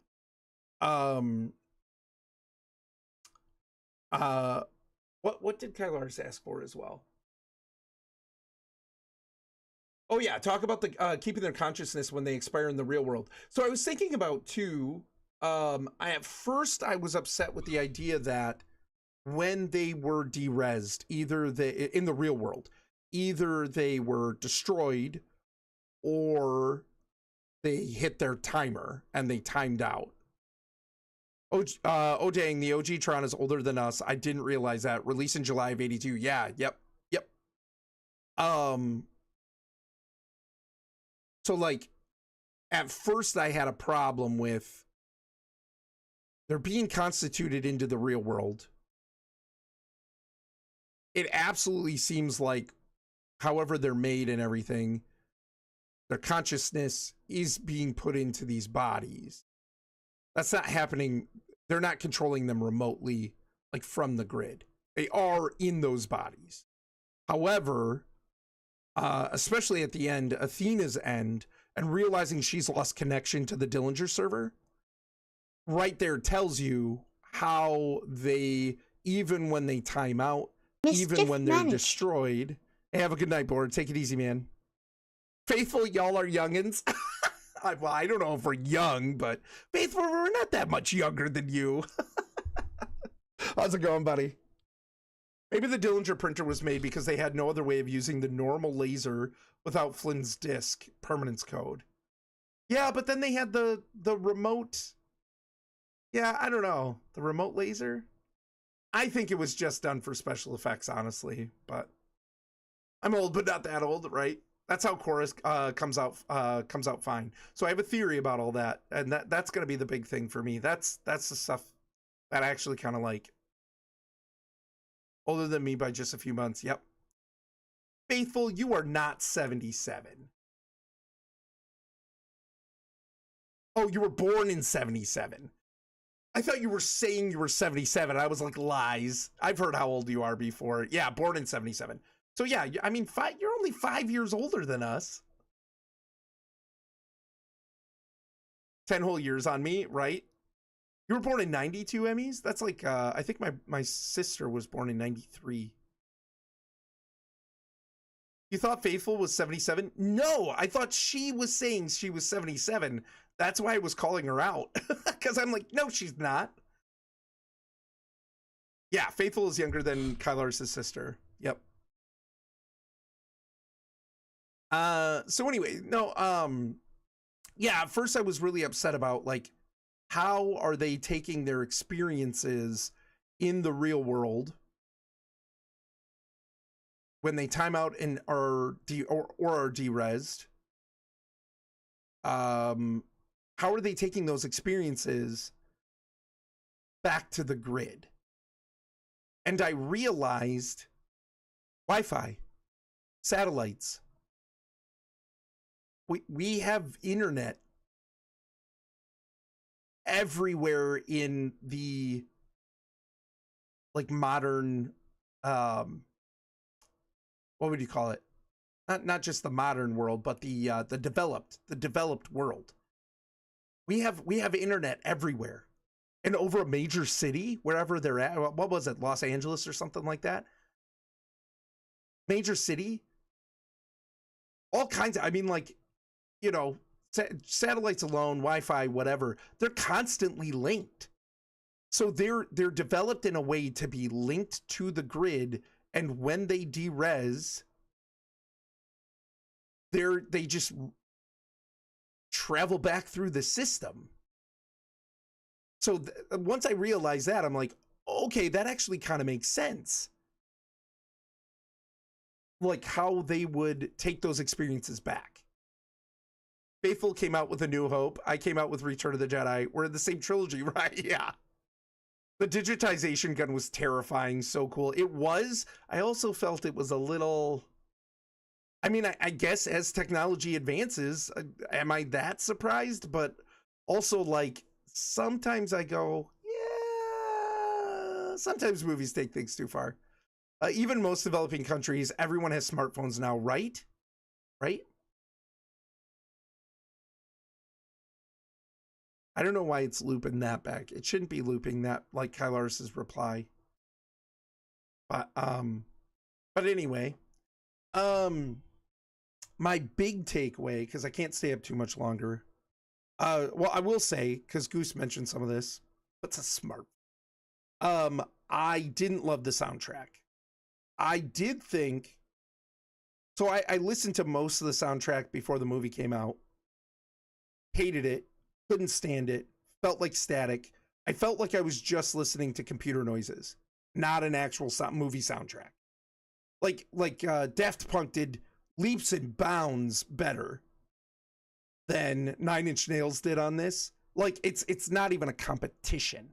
And I don't want 9 Inch Nails to come into this. You know, of course I would love Daft Punk back, but they don't really work together that much anymore, I don't think. But you know, if you're going to have somebody else come in, I don't want them to try and copy Daft Punk and what they did with that. But I also would want them to kind of like take the same feel in a way and build off of that. So overall, I felt like the soundtrack sucked, but I will say I agreed with some people who said the soundtrack was better when applied to the movie and having it in the movie playing. But for me, only a couple of songs. Most the rest of it, like at one point they were on the expressway and they were going, and I was like, I said to Kyle Ares, and the kids, I was like, this music, it sounds discordant. Not even to match the theme in the movie or like what was happening, the beat in the movie, but like it just sounded bad. And I'm like, oh man, hey, what's up, Skinny? How are you? Welcome in. We're talking Tron Ares. I watched it last night with Kyle Ares and the family. It was just bad. It was just bad. So there was a couple times I was like, okay, now in the movie, this does work all right. But it never gave me the same level of emotional like tangibility of the Daft Punk soundtrack. Not even close. Didn't do it. So I mean, like maybe there's some like really big like Nine Inch Nails fans that loved it. I don't know. I did not like it. I didn't think it was great. It worked better in some parts than I expected, but it's still, I didn't love it. Sadly, your average person's babysitter. I want to know how they printed the flying ship when it was bigger than the whole warehouse. Piece by piece, maybe? Maybe it was modular. I don't know. That's why we didn't see that one. Also for the reveal. It felt very like, you know, this is the Death Star. This is Starkiller Base, you know?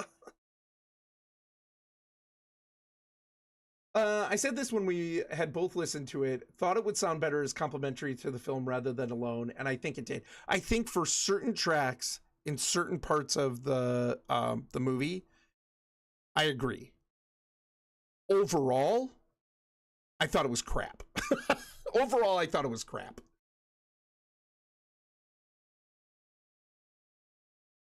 The soundtrack felt more akin to the 80s Tron to me. Yeah, more almost just like technological ambient sound.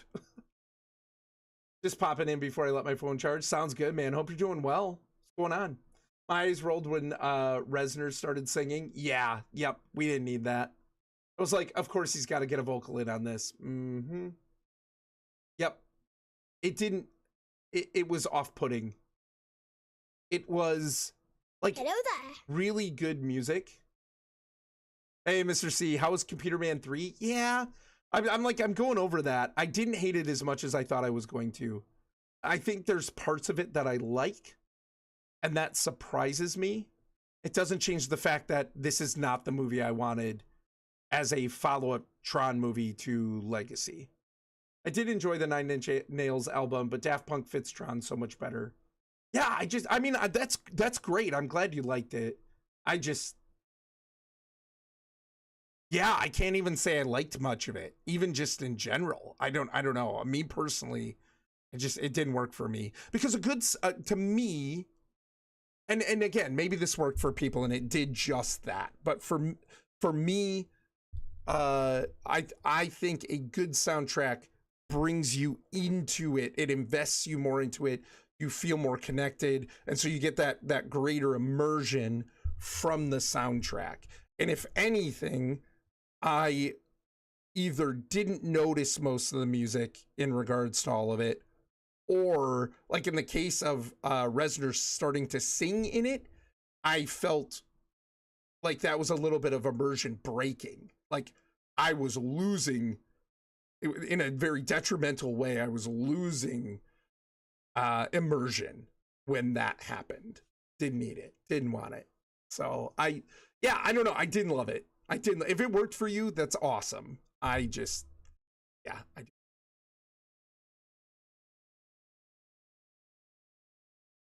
The Legacy soundtrack has so much emotion and depth to it without the film plus characters. Right? Yeah. That's actually how I convinced Kylaris, like, I think that's how Kylaris like really became endeared more to the movie, to Legacy, is the soundtrack.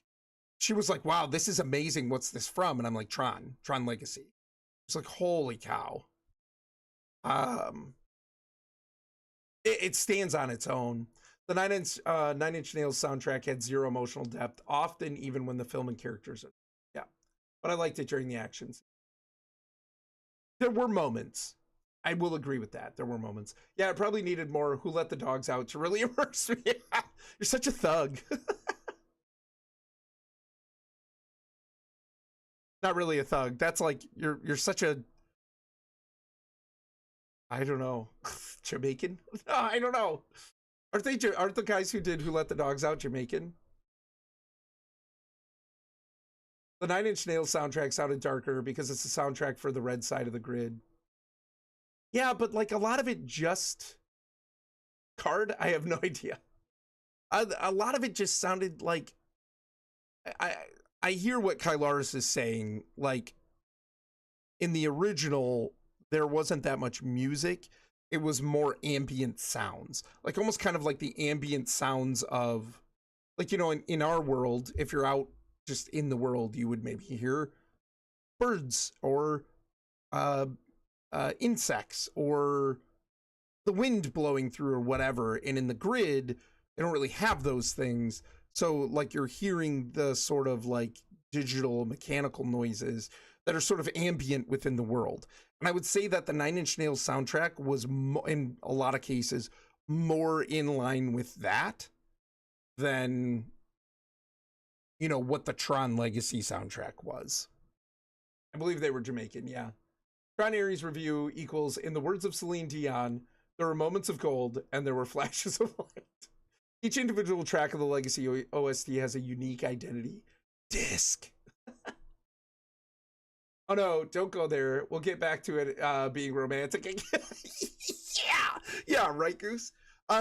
Here's the kicker for me, though. Here's the thing, because I really need to go to bed soon. Here's what I thought was actually really intelligent. Even though I really think we needed to get the Salmon Chorus story, I see what they were trying to do to connect it all. I think what Ares ends up getting and what he ends up becoming is kind of important, and it has greater implications than just what I think you see face value in it. So what Ares gets is DNA. I think what the permanence or impermanence, whatever you want to call it, the code that he gets is actually one sort of designed after, copied from the ISOs. So if anybody doesn't know, like the ISOs on the grid, my theory is that the ISOs on the grid manifested because Kevin was on the grid. It was his grid. He talks about the conditions being right. I think it was his grid. It was his, and his alone. So much of his own soul had been poured into it. He spent vast amounts of time in it, designing it himself in a lot of ways. And I think what ended up happening with like the Sea of Simulation is that it began copying Kevin.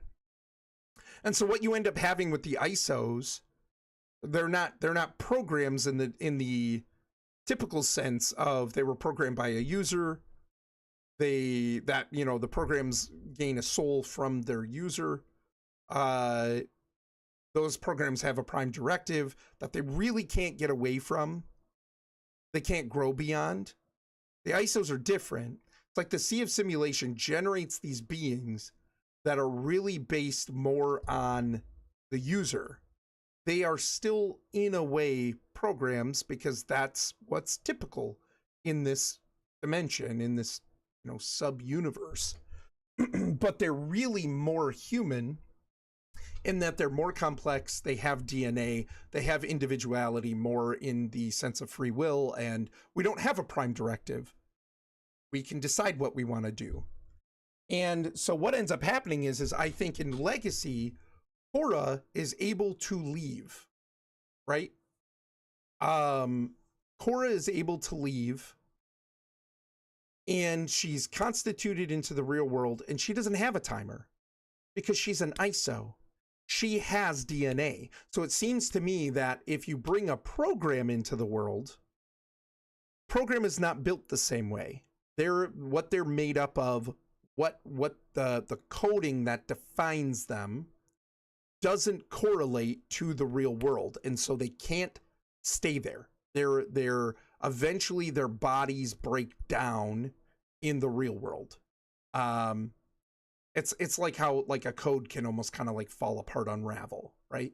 And so like they're not able to stay there.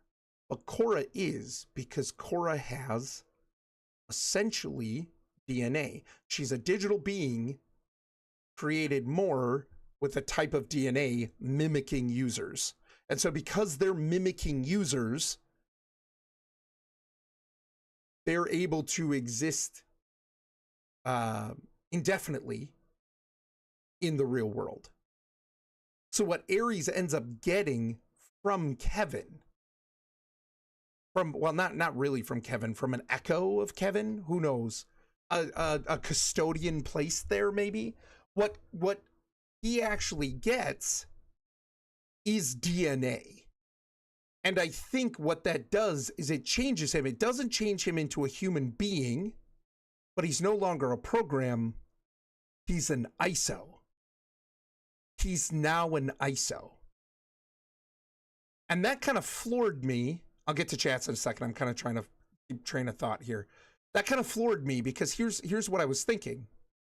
Clue wants to get out in Legacy, right? He wants to take his army out. And it makes me think that without some kind of intervention, his army also would have had 29 minutes. And it makes me wonder if he figured that out at some point. Because at one point he gets Cora and he says, I have something special planned for you.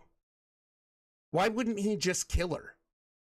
He's already killed all the other ISOs. What does it matter? He's out to exterminate them. Because I think in the time that he purged all of them, except for Cora, he's realized he needs what Cora has, and that's her design to be able to actually leave the grid into the real world indefinitely. And that's not really explained, but you know, even Clue having Flynn's disc, does that in some way make them like ISOs, or Clue has the opportunity then to use that to gain the information he needs for indefinite, you know, indefinite time in the real world. I think that's really what that implies the plan is here. Clue has figured this out. He's not telling anyone, but Clue has figured this out near the time that he's looking to leave. He needs Flynn's disc to do it. We're kind of led to believe that that's just even going through the portal, but I don't know if that's true. Castor says, you know, Kevin put the portal far away because he didn't want any programs slipping out. And maybe Castor doesn't know what he's talking about, but maybe he's right as well. And so, like, you know, the idea, what I feel like is implied here is that Cora is able to survive indefinitely because she is an ISO and has DNA. She has coding that matches biological coding. Right? So now what Ares has actually obtained is coding that mirrors biological coding. So Ares has not become a human. Ares is not still a program in the typical sense. Ares has now become an ISO through modification, basically. And I found that fascinating. I actually thought that made sense. That actually tied to Legacy in a way. Is it how I wanted that all to happen? No. But like that tied to Legacy in a way that felt good to me. That makes sense. And so it makes me think too, Kevin, you know, talked with the ISOs a ton. It wouldn't surprise me. And even his talk of like, this was going to be my gift to the world. This is, you know what I mean? Like the ISOs change everything. Why? We never really get a satisfying answer in Legacy as to why that is at all. Like we get, I think that's one of the things that's really sort of disappointing in Legacy. And what doesn't make it doesn't help make it a better movie is that he talks about these ISOs and they're so important. Yeah, okay, but why? And this sort of gives at least some explanation. Mischief Hey, have a Managed. good night, Goose. Take it easy, man. Thanks for coming in. This at least gives some explanation as to why ISOs were really that important. And so, like, I found that fascinating. I felt like that lined up with things that have been established, even if they were, even if I didn't pick that up. I think it makes sense with the things Clue said and some of the things he was doing and how he behaved, even how I think he needed Cora. I think it explains some of what Kevin was talking about, what he was trying to do and accomplish. Like even again, we talk about Castor or Zeus, like even the little line he made about, you know, your father didn't want any programs slipping out, right? You know what I mean? Like, I think that makes sense. So that part of it, I give them tons of credit because to me, that makes sense. I like that. I think that alone is the most intelligent thing they did in that entire movie. Yeah.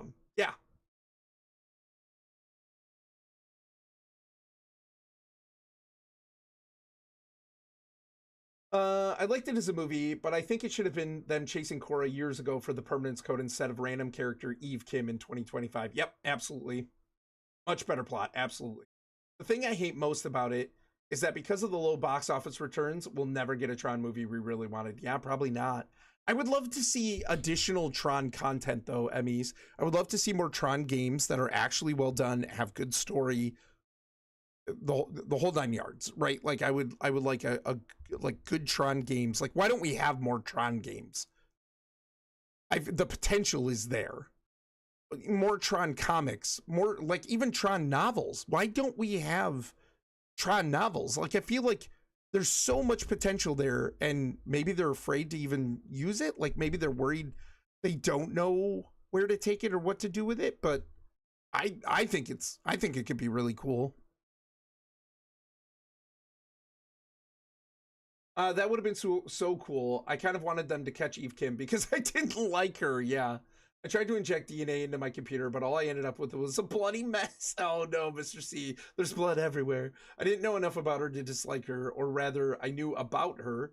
Thanks, creepy Ares web crawler, but I hadn't experienced her. Yeah, Goose. I know Goose has gone to bed, but like, to what Goose is saying, I think that plays into how quick everything moved.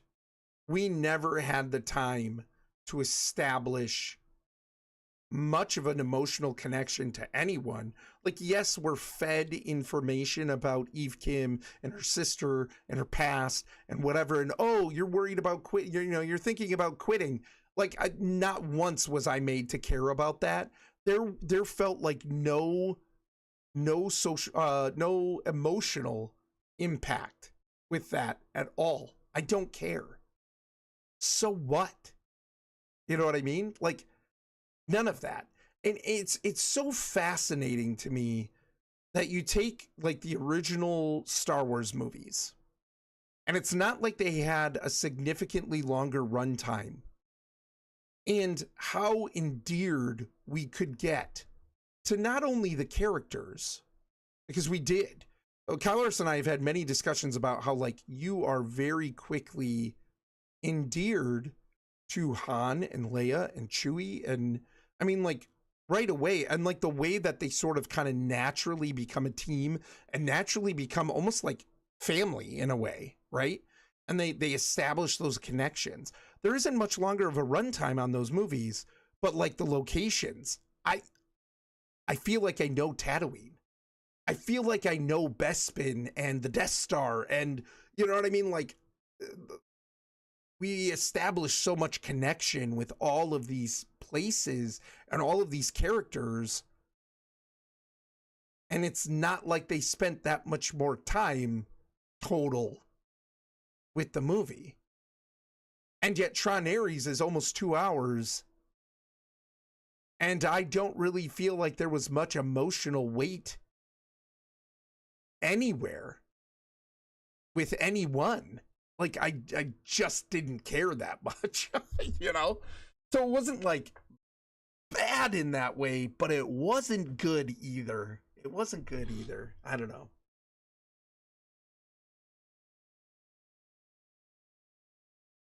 How did you like the Neutron movie? Yeah, Panda, mixed feelings. It was okay.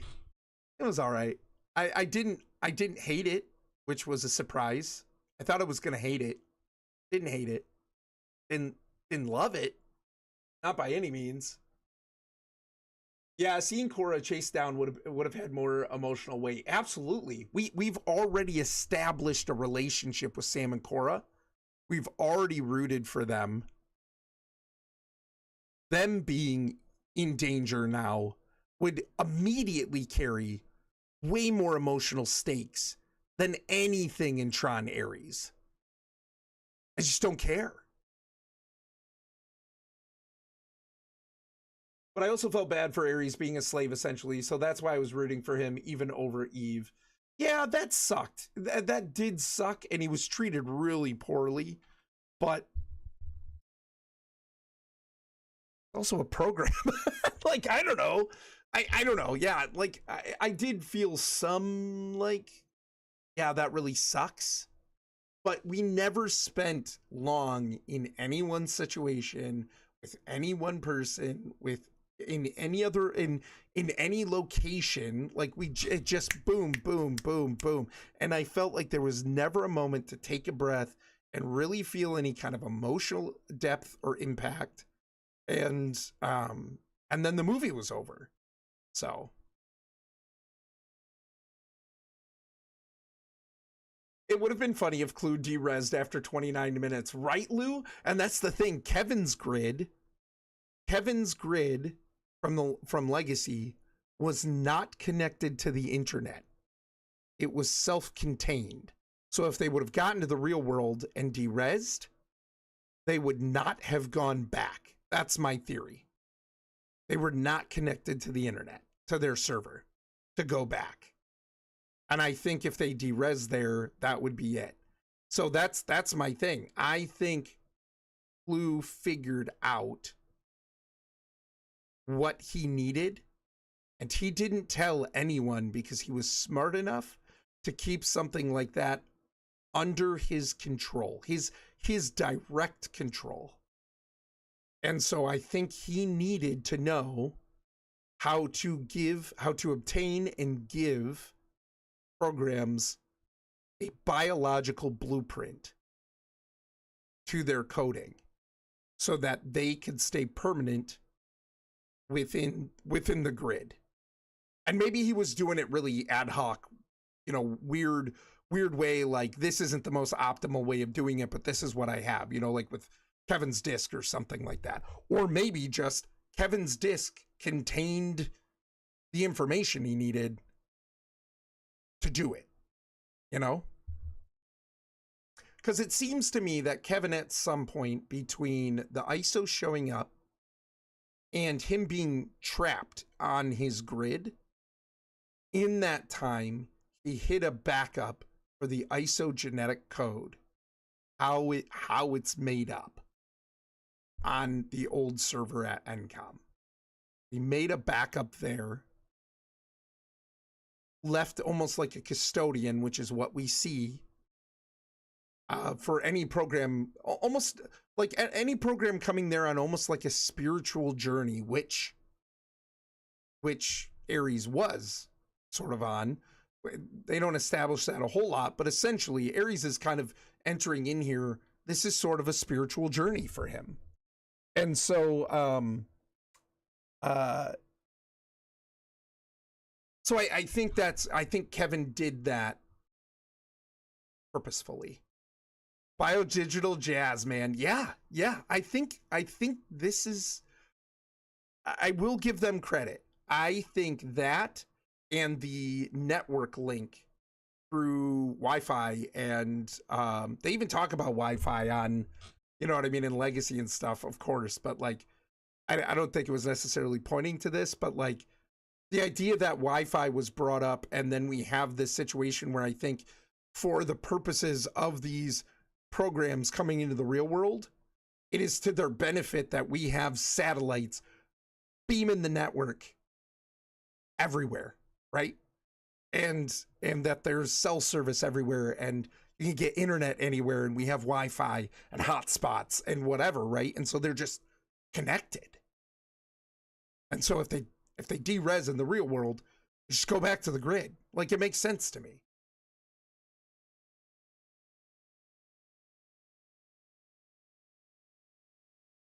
But yeah, I think Clue figured that out. And I think if he hadn't, they would have gotten to the real world without Flynn's disc, or I don't think he needed Flynn's disc to get out. I think he needed Flynn's disc to stay there indefinitely. And I think he figured that out. So those two things to me are the most intelligent things that came out of that movie. And the rest of it, I could kind of leave it. So some decent things. But I actually thought that right there was intelligent. That we all kind of asked, where are they going to take this story next? And I think those two things make sense. They're a good place to take the story. And even that the ISOs then essentially can exist permanently, and Ares is now an ISO. For all intents and purposes, he's an ISO in the real world. But it would have been funny if we got Clue derezzing after 29 minutes. I wonder if there's a significance. I wonder if there's like a coding significance or something. What is the significance of 29 minutes? You know?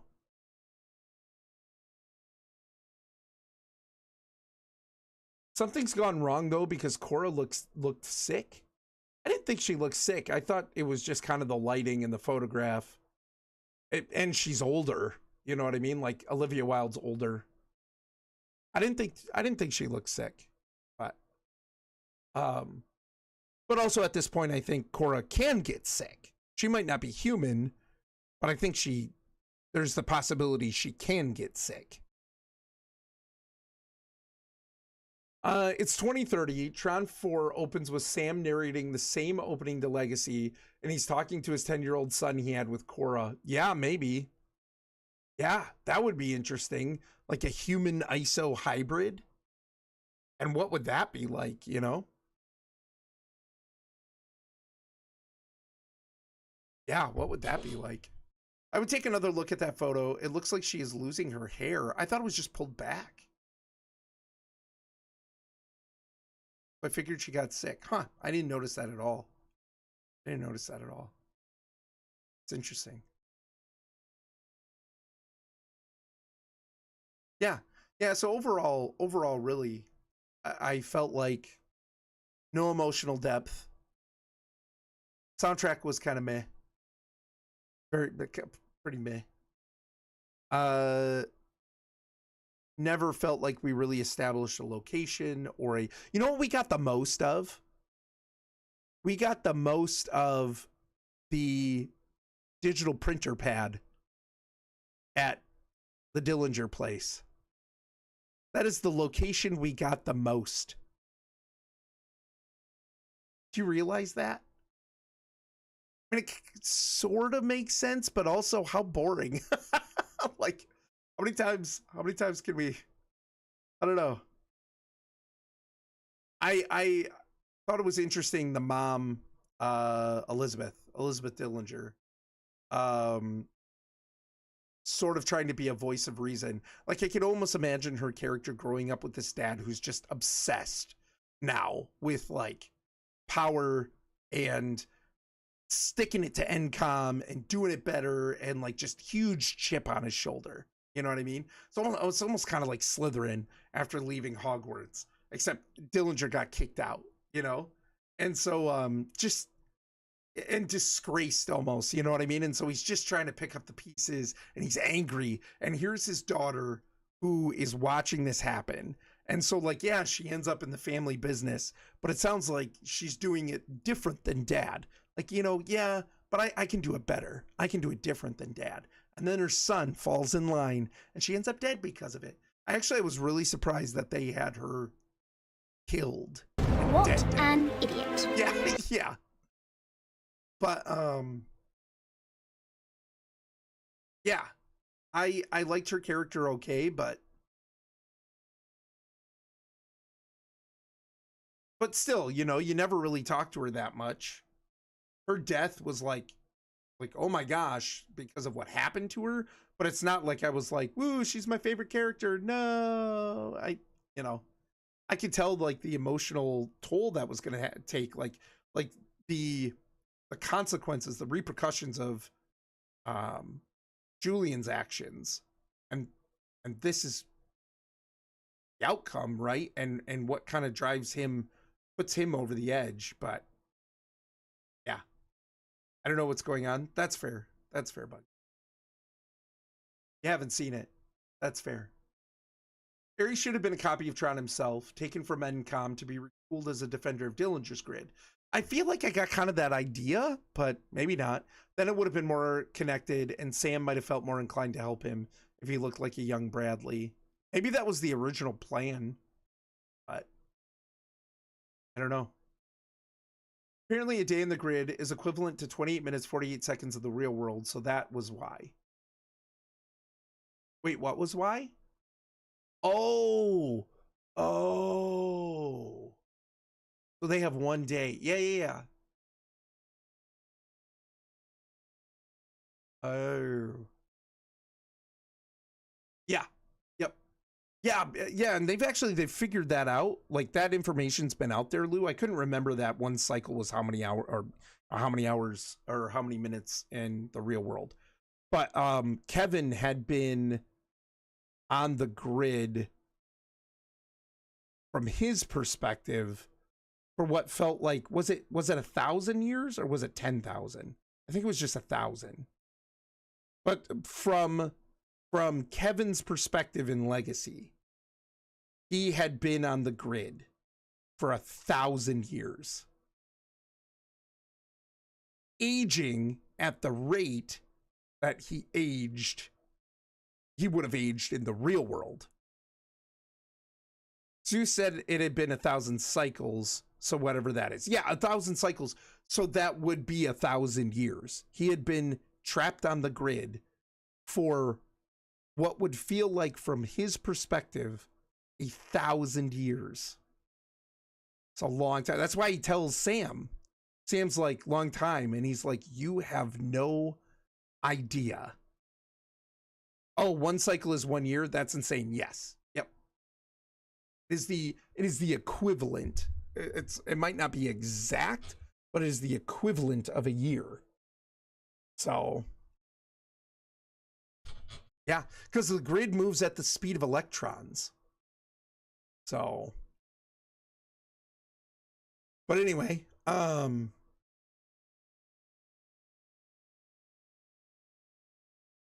Kevin also has a line like 8 milliseconds for how long the portal is open, right? Can't recall it, ATM. He does. Yep, 8 milliseconds.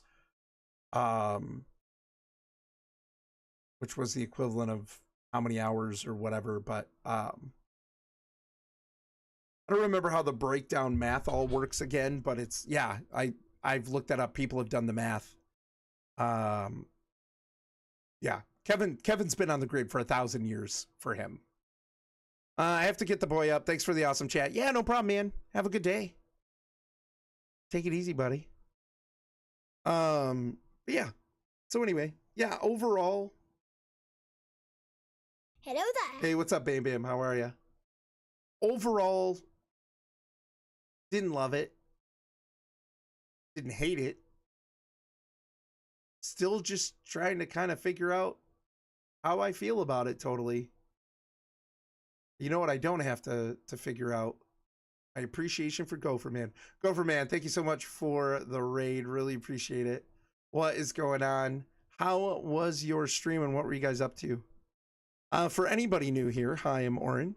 Typically stream with my wife, Tron Ares. We are a family-friendly variety streaming duo. Thank you so much for the raid and sharing your community. Oh, hey, here twice. Nice. I feel so appreciated. Good. Guys, go check out Gopherman's channel. That's funny. It should have relayed back from YouTube. That's weird. Don't be weird, chat relay. Almost finished my Act 2 stuff. Nice. Chat, just so you know, Kylaris is the better half. Shh, don't tell Lauren. I know it. We all know it. Need to beat the boss as a gold hoarder. That's it. Epic. Nice. Very fun. Close, man. Chat relay. Oh, I'm going to be weird. Yeah. Yeah. Oh, I'm gonna be weird. What you been chatting about tonight? Tron Ares. I was gonna play a game while we chatted, but the game I was gonna play like really bogged down my computer, I think. So it wasn't working out. So we've just been doing it, just chatting. I watched Tron Ares last night and I was talking about what I liked and what I didn't. Yeah, just kind of my general thoughts, deep dive into some of the topics, you know, that kind of thing. So yeah, glad you had a good stream. Glad you had a fun time playing. Baby, I'm good to see you too, as always. But yeah, so anyway, I should probably go to bed. It's 1 o'clock. I shouldn't have stayed up this late, but you know me, like Elbow said, to get me talking. Yeah, overall, didn't hate it, which was a big surprise. Still didn't love it. I liked those two things that I talked about, like how they sort of explains how these programs can even be in the real world, and then how they persist once they de-res in the real world, and how they can go back to the grid with their experiences there intact. And that made sense to me. So yeah, you as well. Finishing up some work things, and then I'm headed to bed myself. Yeah, it's getting late. I've got a busy week coming up, so I really can't stay up that much later. But hey, what's up, Dust? How you doing, brother? What's going on, man? Yeah. Come back Wednesday for a detailed discussion of the Roman invasion of Britain in the 1st century, but in less detail. Oh my gosh. I love, that reminds me, Codex Alera from Jim Butcher. I love the story behind how that even came to be. Because Jim Butcher essentially got into a discussion with someone on a forum about how, like, you have to be born with the talent to write. And inspiration just hardlined into your brain or whatever, you know, spontaneously. And Jim Butcher was like, no. Writing is a skill. It is a skill you can learn. It is a skill you practice.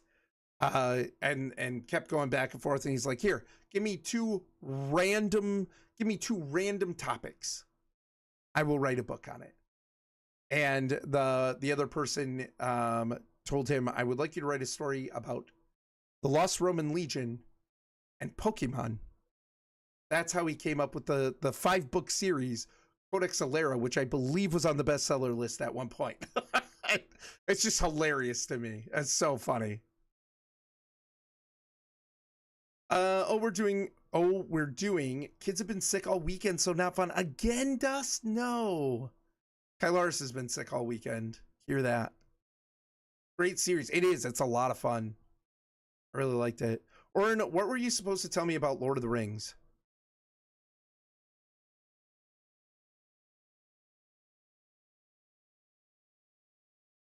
No, it was about Rascal Flatts.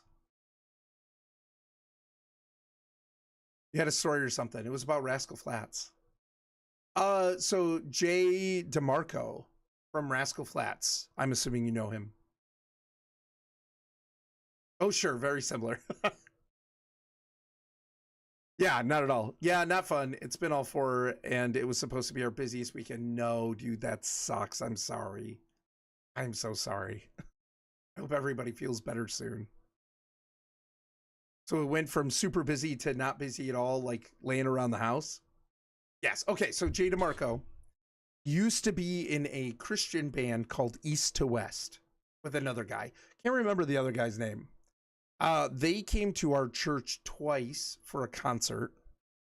And my dad was the coordinator of both of those concerts. He was elder during those times at that church. And so I was, gosh, how old was I? I don't remember how old I was. Maybe like 12 the first time they came, something like that.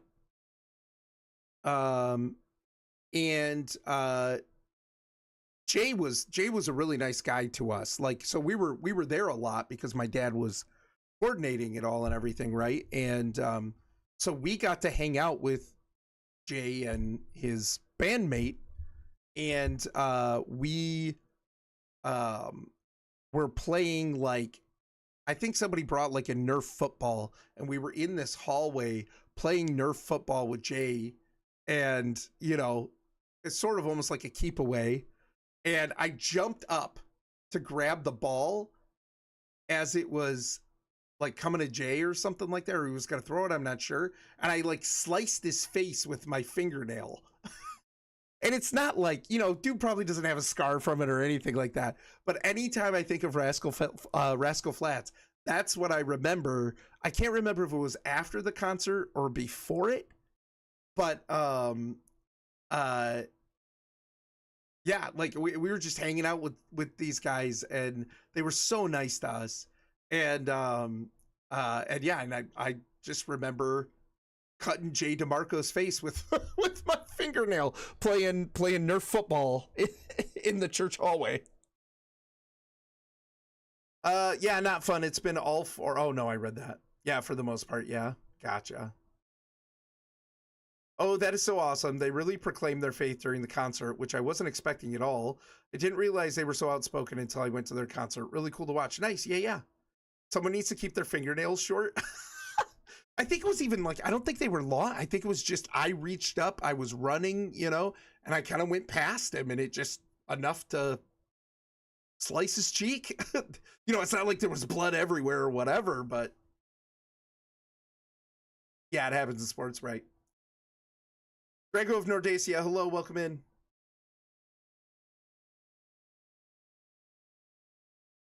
Good evening, Mr. Streamer Guy. Well, good evening. Hello. How are you? Letting you watch streams while we eat homemade maple syrup glazed spam musubi. Nice. That's awesome. I hope you're enjoying it. Welcome back in, Drago. Hope everything is going well. Hello, Marley. But yeah, that's my story. It's not that big of a deal, right? Like, but yeah, just anytime I think of Rascal Flatts, I think about I think about that. That's my core memory from that. Not even really the concerts. Just playing Nerf football and jumping up and cutting his face. I think we stopped for a little while after that because, you know, he probably went and got it cleaned up and whatever, but it'd be funny if he had like a scar on his cheek or whatever and I could be like, oh, I did that. But anyway. Yeah. Anyway, I think I've waxed poetic enough about this. Wax poetic infer or imply favorable feelings. Those are the best core memories though, like not the actual event itself, but what the kids do at the event. Yeah, for sure. The sticky figured demon child is for sure enjoying the food. I think it could have been cooked better, but hot plates have cold and hot spots for cooking. I'm still learning. Gotcha. That makes sense. Even ovens have that too. You like, we didn't know for the longest time that one of our burners was like what they call a power burner, and so it's like hotter. It burns hotter than the other ones, and like by design. And so we realized after a little while that burner's hotter, but we thought it was just like a mistake in the manufacturing or something, you know, like a fluke. And then come to find out, no, by design, it is a hotter burner. So, but anyway, I'm going to call it here really quick, guys. It's getting late. I need to be somewhat rested for tomorrow. It's going to be a rough week. So I had 3 days this past week where one of my coworkers was two of my coworkers are on vacation. One of them just retired 2 weeks ago. It's busy. It's so busy. So I told Kylaris, be prepared. If I was that drained and burned out after 3 days of trying to stay on top of all the work, I don't know what I'm going to be like by the end of this week, because it's 5 days of it. So we'll see. But yeah, anyway, that's my thoughts on Tron Ares. I would probably give it a 4 out of 10, I think. Probably a 4 out of 10. Not the best movie by far. Definitely had things I was not a fan of. Couldn't really get over the fact that we didn't get a better sequel to Legacy. Never really felt like we established an emotional connection to any place or character. My main things I got out of it were, this is how the impact ISOs have. This is how the programs stay connected to their primary server when they're brought into the room. Those are the big things I took out of it that I thought were actually well done and cool. But yeah, so anyway. Have a great night, Oren. You got this. You're going to crush this week. Oh, I'm going to crush it. I'm just going to be fried. My brain is going to be fried. Movie. What?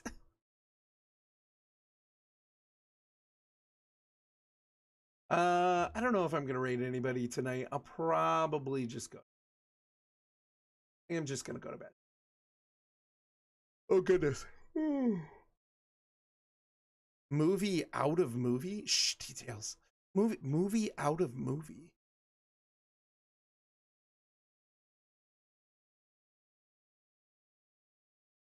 Do you mean like what would be my 10 out of 10? And what is this movie out compared to that?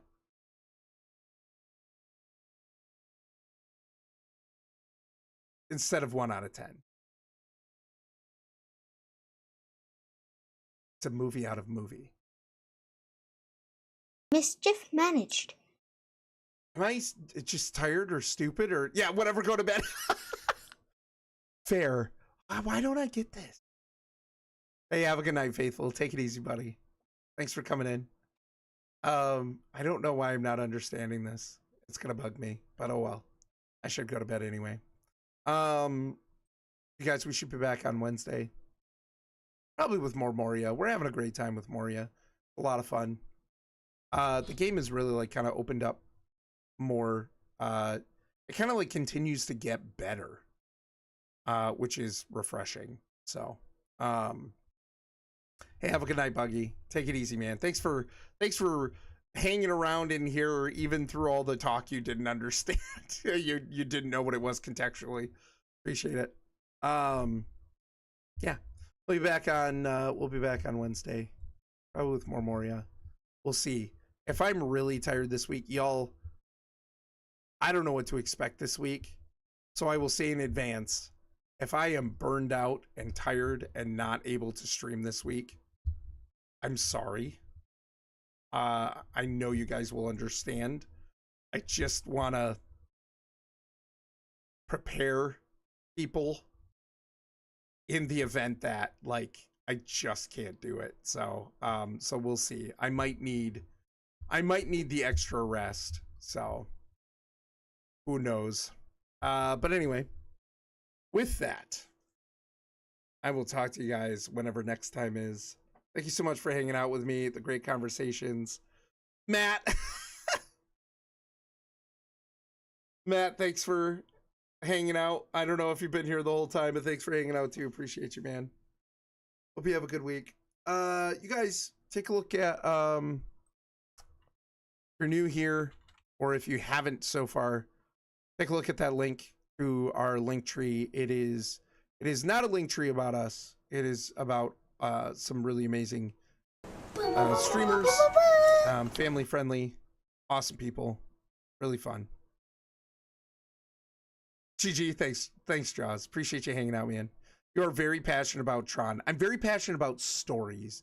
I do like Tron a lot. It's not my favorite story.